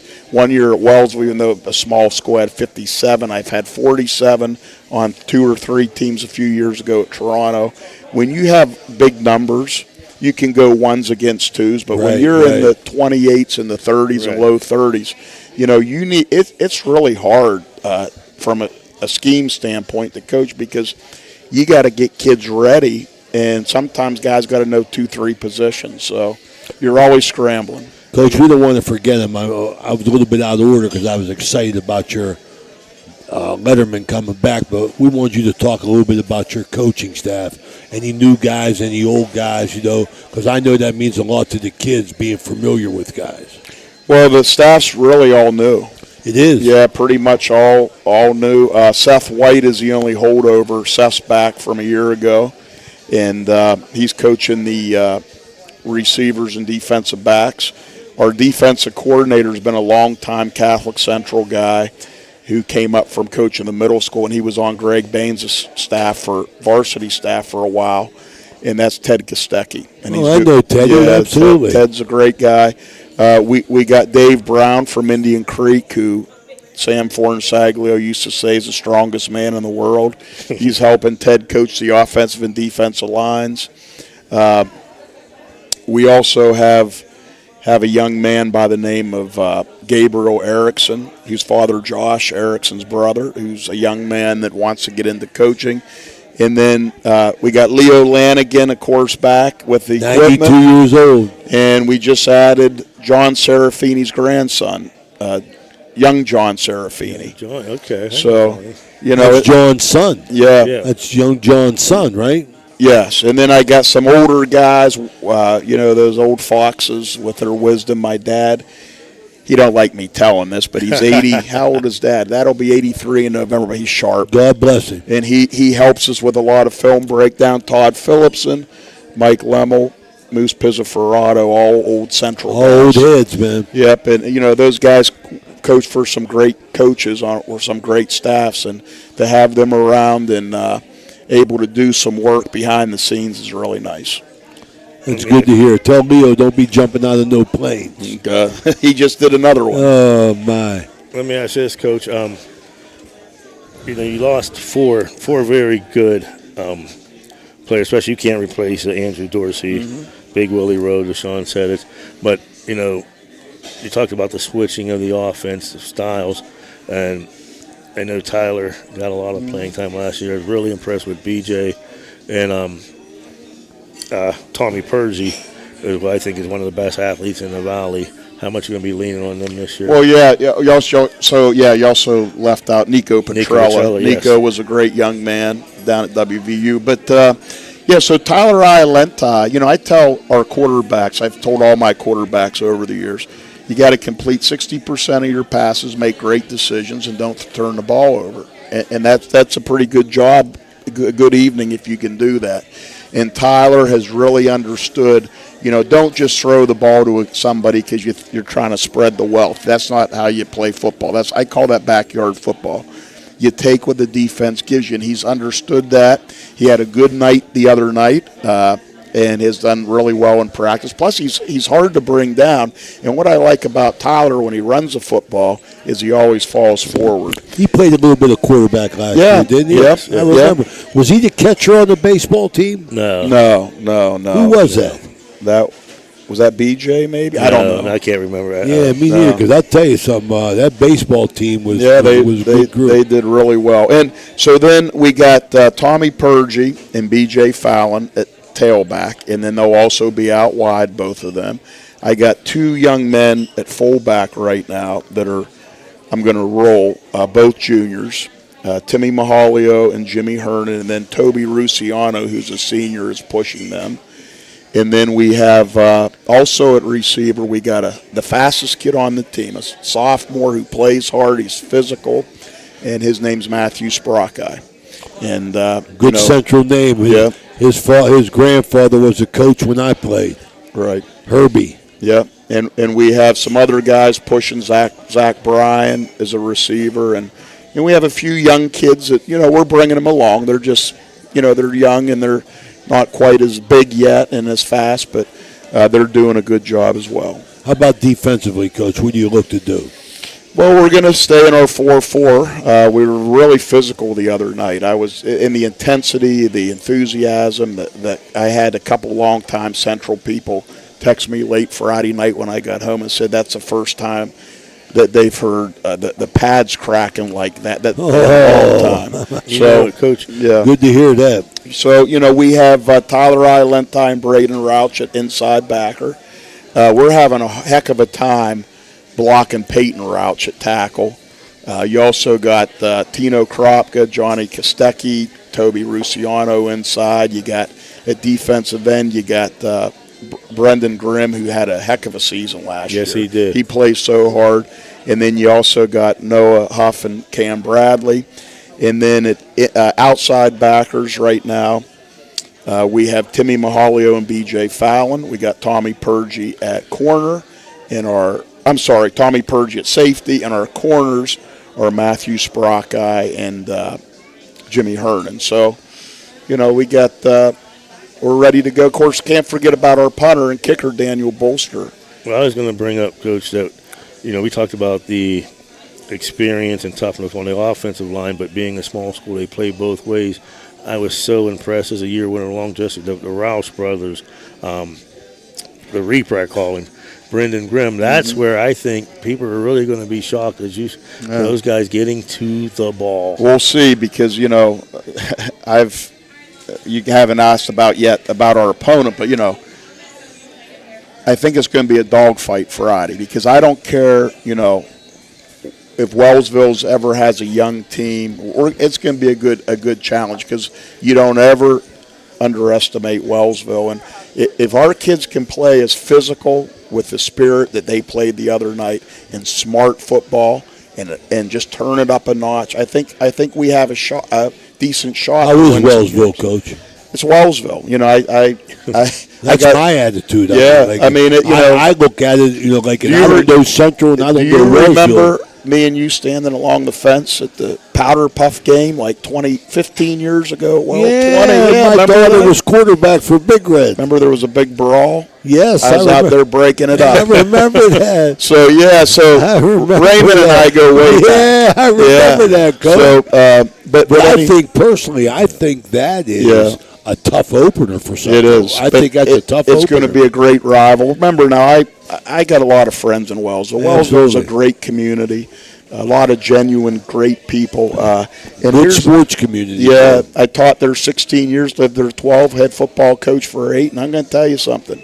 You do not ever sell them short. Never. Because those kids will come and play. I agree. And so it's going to be any speed this year, Coach? They got speed. They got a kid number 12, Terrell Watkins, who is really dangerous, and he's a big kid. Who coaches them? A young man that I actually had in class my last year. I had him in my freshman world history class. His name's Camden Douglas, and he's a first-year head coach, a young man, and he brought a lot of my ex-students and some of my ex-players on board at Wellsville, and they got a young staff, and the kids are excited. So, they're excited. Sometimes those young coaches can bring that energy. Well, I know it's typical, Coach, for the enthusiasm going into the season, but I can feel your enthusiasm for your team this year getting ready to open up this season, and that warms my heart. Mm-hmm. Yeah, well, it's like I told you, you guys have heard me say off the air, it's really a special place, Catholic Central.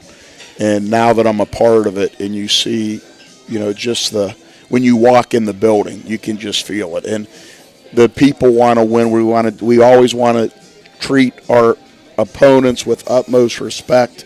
We want to carry ourselves with class no matter what. And those are the things we want to do each and every day throughout the season, and always keep our head high and just try to be first class in everything we do. Coach, let's get back on looking at your schedule. You open up with Wellsville, Strasburg, Franklin at home. Someone new.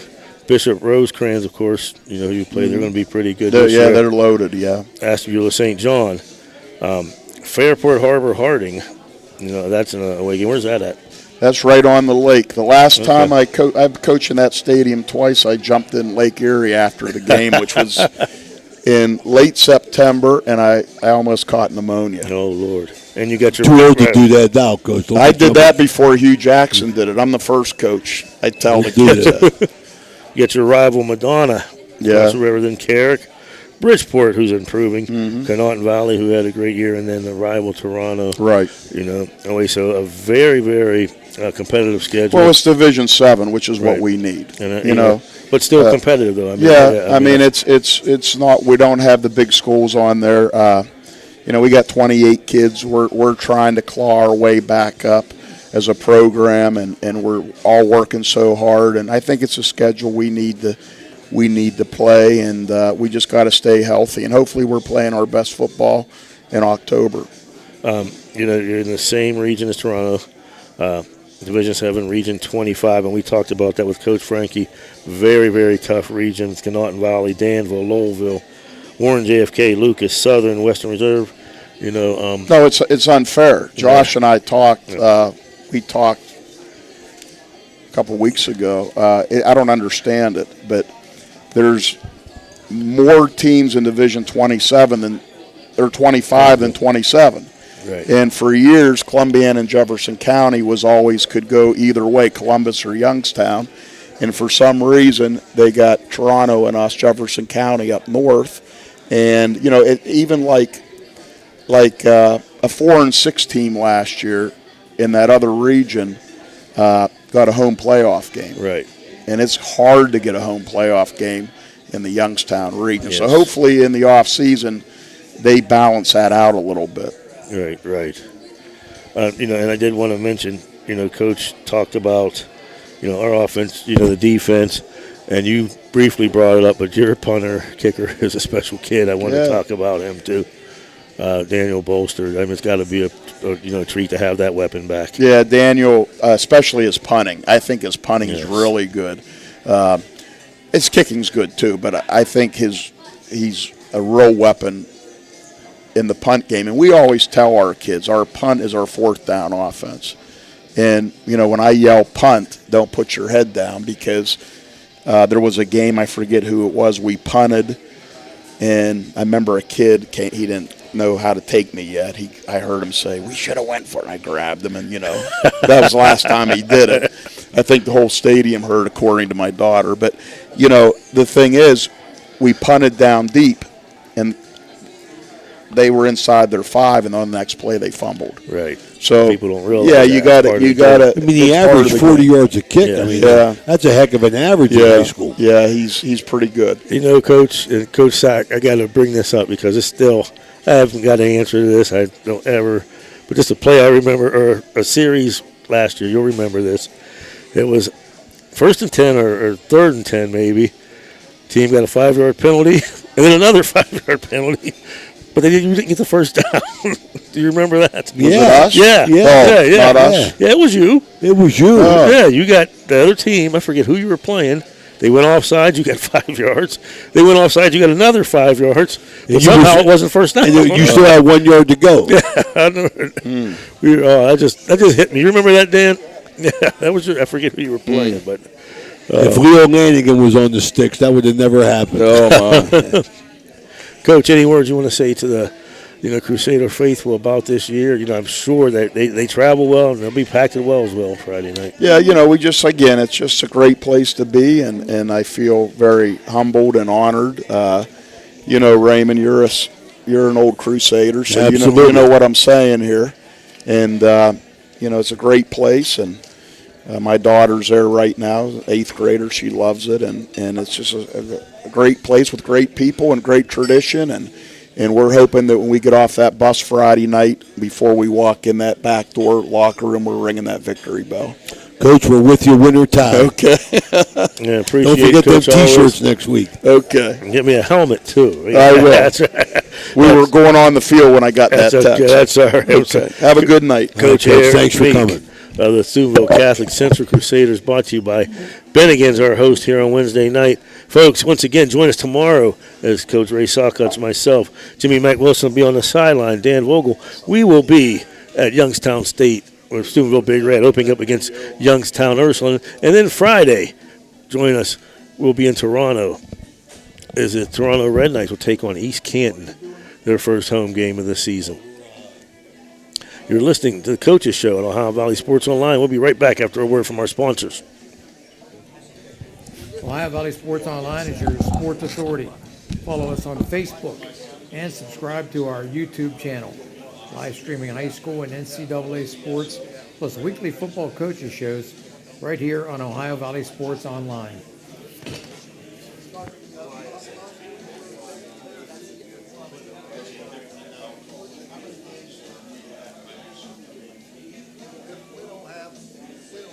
Everhart Bow Funeral Home, they believe you should take care of your loved ones while you still can. Pre-planning at Everhart Bow ensures that your family won't have to worry about the stress of final arrangements during this most difficult time. More importantly, they won't have to worry about how they'll pay for it. Visit Everhart Bow Funeral Home today and discover all the affordable options available. Everhart Bow Funeral Home, Wintersville, Richmond, and Burgolds.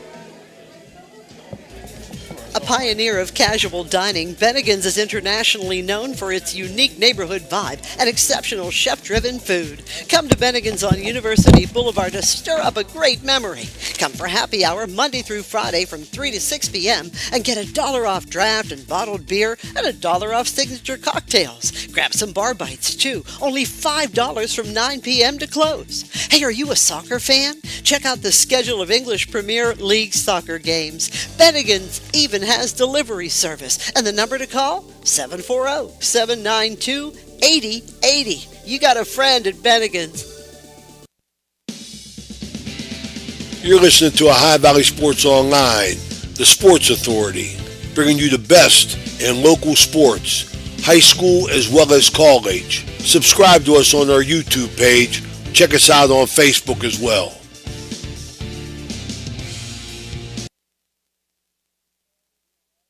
Thanks, Everhart Bow Funeral Home, for sponsoring Indian Creek head coach Andrew Connor on the Ohio Valley Sports Online Coaches Show. Are you looking for a fun and exciting way to spend time with your friends and family? Look no further than Toronto Lanes. Our state-of-the-art bowling alley is the perfect place to bowl a few games, enjoy some delicious food, and make memories that will last a lifetime. The staff is always friendly and helpful, and the lanes are always in great condition. Plus, the food is amazing. Whether you're a seasoned bowler or just looking for a fun night out, Toronto Lanes has everything you need. We offer leagues for all ages and skill levels, as well as open bowling and cosmic bowling on the weekends. The atmosphere is fun and welcoming, and the prices are unbeatable. So, what are you waiting for? Grab your friends and head to Toronto Lanes today. Toronto Lanes, where the fun never stops. Come and visit the Friendly Tavern on 213. Our little neighborhood bar is the perfect place to unwind and have a good time with friends and family. Here are some reasons why you should drop by. Fun and friendly staff. Our staff is always ready to welcome you with a smile and make sure you have a great time. Reasonable prices. We offer great food and drinks at prices that won't break the bank. Great food. Our commitment to using only fresh and high-quality ingredients means that every dish we serve is delicious and satisfying. Community feel. The Friendly Tavern is a place where everyone knows everyone. Come and be a part of our friendly community. Highly recommended by our customers, the Friendly Tavern is the perfect spot for a night out or a quick drink after work. Don't miss out on the fun. Drop by today. And we are back here at Bennigan's, and we are excited as we have a new member. We've talked to him previously before on spot opportunities, but it's a pleasure to have you on every week as a regular member of the Coaches Show, which is something we should have did a long time ago. But thank you, Coach Mike Collopy of the Edmonton Wildcats, for joining the Coaches Show. This portion of the Coaches Show brought to you by the Friendly Tavern on 213. The good friend Corey Freeman and the folks up there on the Friendly Tavern. Stop in and see them, folks. Coach Collopy, thank you for coming. Well, thanks for having me. Just to start out, great year last year. I mean, undefeated season, 10-0. Run into a buzzsaw, of course, in Cardinal Mooney in the playoffs, but just something to build on. Lost a few great players, especially your quarterback. You want to just give a little recap of last year? Well, in terms of what we did last year, hopefully last year gave us some experience. To be honest, it has really nothing to do with this year. Hopefully the kids that played last year that were part of that had some experience. Our focus is on this year, and we have a long-term outlook with a short-term plan. To this point, we have worked. Our kids have worked really hard. It started back. We have in-school weightlifting, so we had never stopped lifting. So we were back in the weight room in school on Monday after last season ended, and we started some speed and agility training in December. Rolled in the spring sports, and then I thought we had a good summer in the weight room with strength and conditioning. I felt like we challenged each of the kids. As we told them, every year starts over. You're 0-0. You get no credit for, right, or no losses against from the previous year. So, everybody's starting over, coaches included. Everybody has to reestablish, their job and their role as far as what's asked of them. And I thought we had a good summer. It wasn't easy. It was just hard. I mean, not because it needs to be hard, but just, football's a hard game, so we're not going to prepare them for ice cream and sprinkles. Football. I think right. You got to be. I respect the kids that play all sports, at least 2 sports at the high school. But I'll tell you, you got to be tough to play football. You got to be tough to play football. And I think that the success you had last year will carry into this year. And one thing I always look at, and I've looked at it every team that every coach we've interviewed, your numbers. Your numbers are great. 4 classes, you got, I think, I went to Central. I wasn't that sharp in math. But I got you about 61 kids, and that's a great number. So how's your preseason gone with that and your scrimmages? As far as our preseason gone and our numbers, you always start off the beginning of the summer. You always have, a little bit more. I think we started off at 65. We have 63 kids right now. In terms I was wrong. Are you yeah, 63. Math, right well, I don't know, but I gave the newspaper. So. Yeah, my math's not very sharp either. But no, they each kid's working hard. They understand that all graduation presents as opportunity, and when you step into that position, you're not replacing a player or a name. You're replacing a position And it's up to us as coaches to put them in, the players in the best position that we can put them in to utilize their strengths and what they do best. In terms of, we started camp, camp was, our outlook was, to challenge them as we have every year. Every year is differently and there's different challenges to every year. So we challenge them, from a mental standpoint, from a physical standpoint. I thought camp was very consistent. We ran right into doubles, and you get those, those days or two when you're kind of about mid to halfway through or maybe towards the end, where it becomes more physical or more mental than anything. And I think coming out of that, I think we've kind of gathered and established a really strong pride in performance, practice performance, and understanding that every rep you take in practice, your mindset has to be that's the difference between winning and losing, first downs, converting first downs. You have to have that mindset, and that can get lost along the way, especially when you're in the middle of you're just trying to get through it and not to get through doubles, but to stay where your feet are, to stay present. I think our process as far as our outlook on what we're trying to accomplish and not looking too far ahead, going to like this week, I feel like our practices have gotten better every week. And as everybody knows, it's, Christmas in August, it's the Jefferson County Fair. So, we have a lot of kids that are involved in that. And, we have practice in the morning to make sure that stayed away. And being in Edison for so long, it took a while for me to understand the culture of the community in terms of what families have invested. And, we've had as I told the kids, you're expected to be at practice every day. Just because you're at practice doesn't give you an opportunity to anything other than they're in a position. So, I think we've had strong accountability. I think our discipline has been fairly consistent. Discipline not as terms of like off the field discipline. I'm talking within the game, doing what you're supposed to when you're supposed to do it the right way. How it's supposed to be done. Not one time but all the time. So. As we sit here today, do I feel, you never feel like you're ready completely, I think we talked last year, you'll sit up at night, no matter what you went over, you're always thinking of scenarios that could happen and, maybe I should have did this more, but, I feel like going into tomorrow, I feel like we're ready to have a good Thursday practice and get ready to play on Friday. How'd your scrimmages go, Coach, and did you come out healthy? Yes. As you said, football's a physical game, and we have some, bumps and bruises like anybody else. Our scrimmages, I felt like in our first scrimmage, I felt we identified our areas of weakness from a fundamental standpoint on both sides of the ball. I think we established some depth. And then with the second scrimmage, we scrimmaged Shady Side in the first scrimmage and Cameron in the second scrimmage. And Cameron reminded us of kind of like, and this is no disrespect to any Central team, but Central teams were always undersized and really tough and fast and aggressive. And I felt, it was a very good physical scrimmage for us. And, like I said, every game and every week you're evaluating. And I felt like we improved. From a defensive standpoint, from one scrimmage to the next with our alignments, our assignments, I thought we've been more consistent as far as that goes. And then offensively, I felt like, we were sharper with our blocking assignments. The communication was better.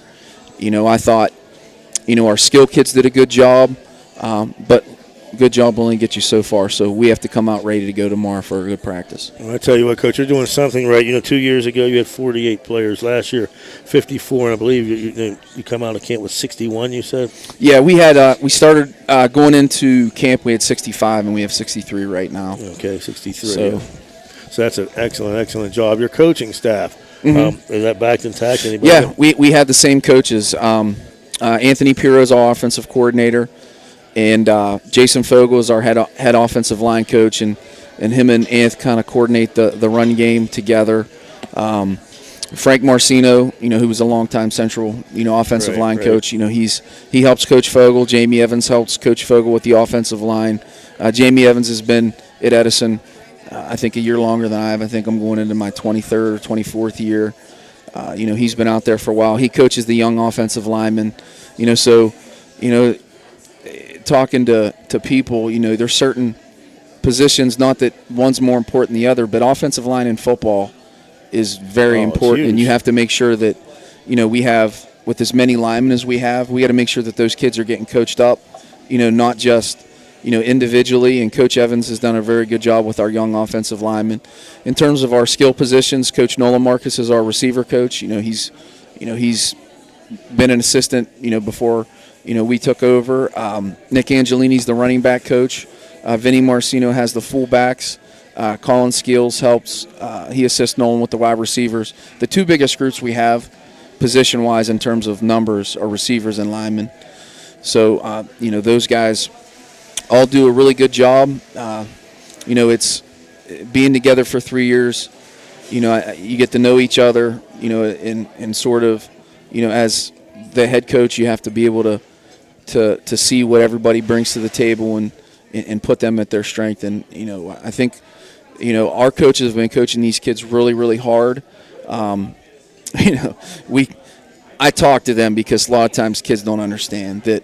They think yelling and screaming is a negative, and sometimes when you're passionate about the sport, the school, the kids, that you can't misconstrue high energy, for getting yelled at. So, and our coaches have, they've done a really good job of preparing our kids. They could have never played for Coach Sack at Raymond if they couldn't take yelling.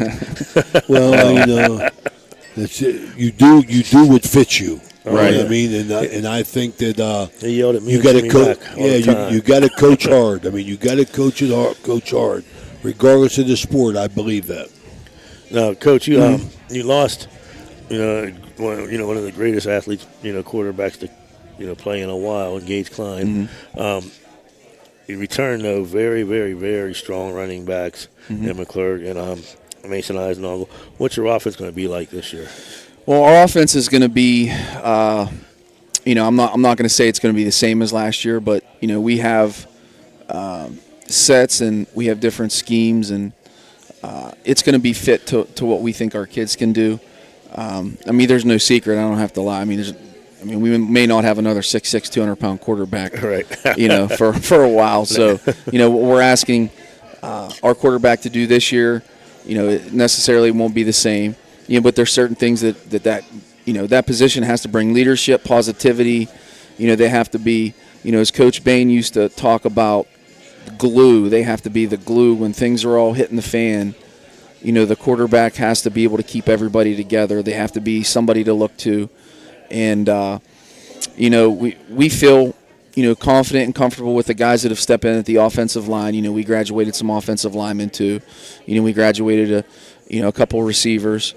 And, as I told the kids, it's not about what you lost, it's what you have. And if people are, you can listen to them only so much as far as, how much of it do you want to let it eat at you, or how much of you want to use as motivation. And I don't know. Mr. Morrison says that I'm at my best when I'm miserable. So maybe I like negativity and people doubting what we have and what we're going to be, and sometimes that leads to motivation. And I think our kids have a little chip on their shoulder this year. I think they have, we all have something to prove. As I told them, it's not us and them, it's us, and it starts with me all the way down to the coaches. We all have to, every year, it's zero, you're 0 and 0. Yep. It don't matter what you did the year before. Everybody's looking ahead, not too far ahead. Like I said, we have, long-term, goals or a goal, but we're short-term, and the short-term is the process. It's improvement every day. It's the, I know it sounds redundant, and people may look and think, well, maybe he's just trying to say that because he doesn't want to reveal what they're actually trying to do. And what we're trying to do is get better every day as coaches and as players. And if we can get better every day throughout the season, then I think we'll be in good shape and we'll have a chance to win games. That's what it's all about. Coach, how about defensively? What do you look like? Defensively, we return our two ends, Lane Wagner and Zach Kuntz. They both kind of played the same position, and they, depending on the scheme that we were facing, the type of opponent we were playing, both of them played our bench end. Lane's moving to a field end. Zach is at we moved Zach Kuntz into the interior lineman. Joey Simpson's back at a defensive tackle. Evan Kimberly is seeing time at end along with Connor Watson. We have Chase McClurg and Mason Aguizanago back at linebacker. And then we have Hayden Russell, who's a sophomore, Matt Evans, who's a sophomore, and Cole Pittman, who's a junior, that are seeing time there. And secondary, we have, pretty much our whole secondary back. Deacon Rawson moved from safety to corner. Dawson Jones, who's been a 2-year starter at safety, and Avante Hayes is our other safety, and our corner is Trevor Eisenagel, and we have Skylar Willoughby there, backing him up, and I feel like, you never feel like, when you're looking at your scout team, there's been times where I've thought, they're not, sometimes as a scout team player, you're over there and you feel like you're just trying to give them a look instead of playing hard. And I thought at times our scout team has given us looks, and other times I feel like they haven't. But I think what we have is we're building some depth, which is good to have. And I think we have depth at the linebacker positions. I think we have depth at the interior linemen. We have 3 inside guys that I'm very confident in, and sophomore Josh Smith. We have a junior Tyler Mattern and another junior Bubba Thompson that play inside. And like I said, we're just because you return guys doesn't mean anything. Nothing's won on paper, so we have to keep improving and working hard. You got to looking at here, 13 seniors, 11 juniors, but I'm really impressed with the 19 sophomores, 18 freshmen. And you mentioned a couple of the younger kids' names, so they're going to be seeing some time too. Yeah, I mean, we're, our plan is to build depth, especially early. Football's not a sport where you're going to go through the whole season, with having everybody every game. I mean, it's just a matter of not if but when. We're trying to build depth, and we tried to build depth through our scrimmages, playing a lot of kids, especially on the offensive line. I mean, I think we've played 7 or 8 different kids of combinations, and we kind of have an idea of who our offensive line is, but there's been a lot of competition, and I think that's one thing that I thought was really good to see. Sometimes when you don't have the numbers, you can't you go from 1s to 3s. We have 1s, 1As, and 2s, where that brings out the best in everybody when you're competing. Awesome. Absolutely, and I think playing a lot of kids early keeps them interested and keeps them practicing hard. Mm-hmm. So I like that attitude. Well, it's just something that, if you have kids that can do it,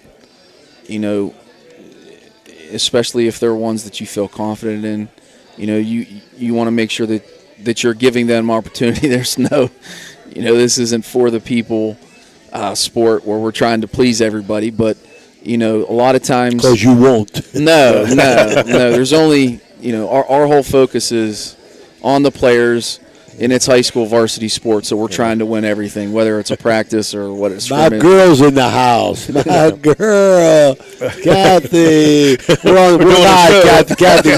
We're doing a show, Kathy. Coach, let's talk about your schedule. Yes. I want to talk about your schedule. My God, is your athletic director mad at you, man? Your first 3 games on the road, man. What's going on?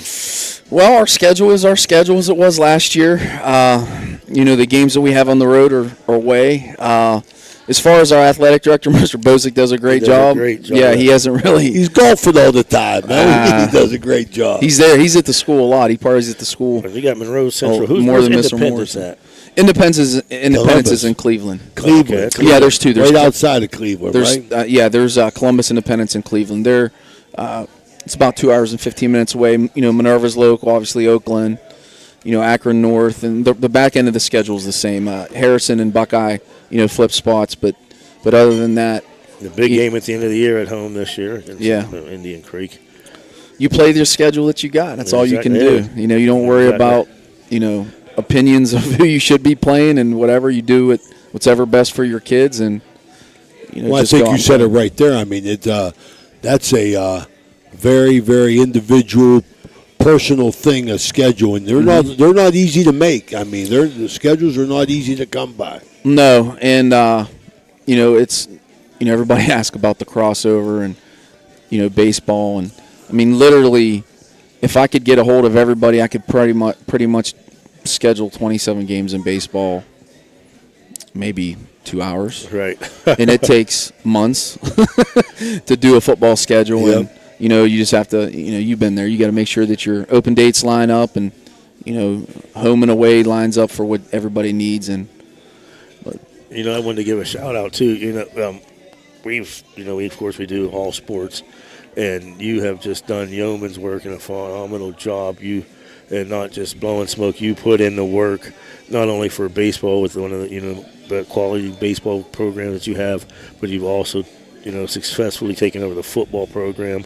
And for people who don't know, you were there. We were doing the summer league games. You were there, and kudos to you and your family. I appreciate it. It beats having a real job. It really does. I mean, there's nothing better than, it's, you always look at, who you're blessed to be around, and it's never about, everybody gets a certain point because of, who they came in contact with. And, I grew up in a sports family. My dad was a coach.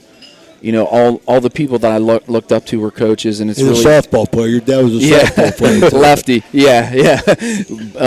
Bowler, softball player, fisherman, and you look at where you kind of how you get there, and extremely competitive. And then I played for some really good baseball coaches. Mr. Morrison coached me. I played for Coach Watt. I had a really good high school coach, and Jeff Keaton, Craig Farrar coached me in high school, and then. Next to my dad, Coach Bain was the next biggest influence on me. And then you go into your profession, and then, Mr. Morrison, I was under Bill Beattie, for years. I got to learn so much under him, and, it's just, I don't know. It's just, there's nothing Don't worry else. about me, T. I don't need nothing. Go ahead. Take care of Jason over there. Don't worry about me. Oh, watch out. Don't worry about it, man. Yeah, not to go off on a long segment, but it beats work. It really does. I never look at it like, there's pluses and minuses to everything. But well, I don't even know if you was around. If you were awful young. But me and your father, Jason and Danny like to talk about their softball exploits. But not me. Me and your dad were probably the best. Morelli brothers. We were on the best softball teams around, man. Nobody could beat us in that in-frat league. That's when I could run.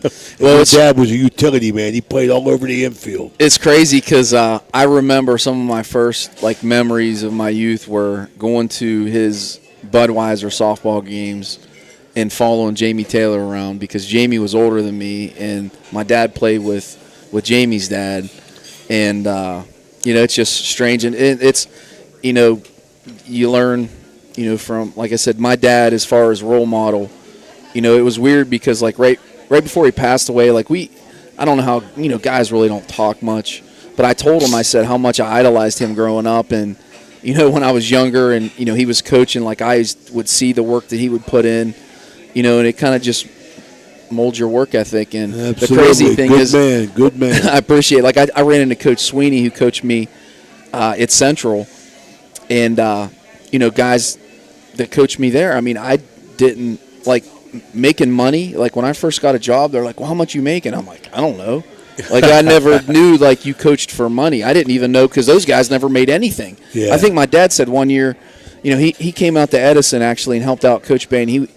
When Coach Bain was the coach at Edison, I think I came on his last year. I was the varsity assistant. My dad was on the freshman staff, and he said he got his check, and he was like, "Wow!" And I'm like, "Well, I didn't know how much you got paid Central." He's like, a couple $100 in a gas card. Yeah. So it's, those are all things that kind of, mold who you are and what you believe in and your work ethic. And, you never do anything by yourself for sure. Absolutely. That's awesome. Well, I'll tell you what, Coach, we're going to let you go here. We appreciate you coming down. Well, thanks for having me down. I'm every week now. I'm the caboose tonight. I guess I can. Every week. I'll steal another quote from Mr. Morris. What that do make you feel bad? But no, Mike Collopy will be joining us every week, folks. Coach of the Edison Wildcats. Good luck this year. Thank you. It's a pleasure having you and it. you're looking forward to seeing you every single week this year, right? I'm looking forward to it too. I like coming down here. Absolutely, Coach. Good all right. luck to you. Thanks, Coach. I appreciate it. Thanks, buddy. Folks, that's going to wrap it up here for our first edition of 2023 Ohio Valley Sports Online Coaches Show. Tonight's show brought to you, the Edison portion brought to you by the Friendly Tavern with the folks Corey Freeman and company up there. Tuesday nights and Friday nights karaoke. Wednesday, they've got the Queen of Hearts. The Catholic Central portion brought to you by the great folks at Bennigan's here. Our host for the night, Toronto, Coach Josh Frankie, brought to you by the Toronto Lanes with owner Joey Lepon and the Post Kitchen 2 featuring Kelly and Lathan.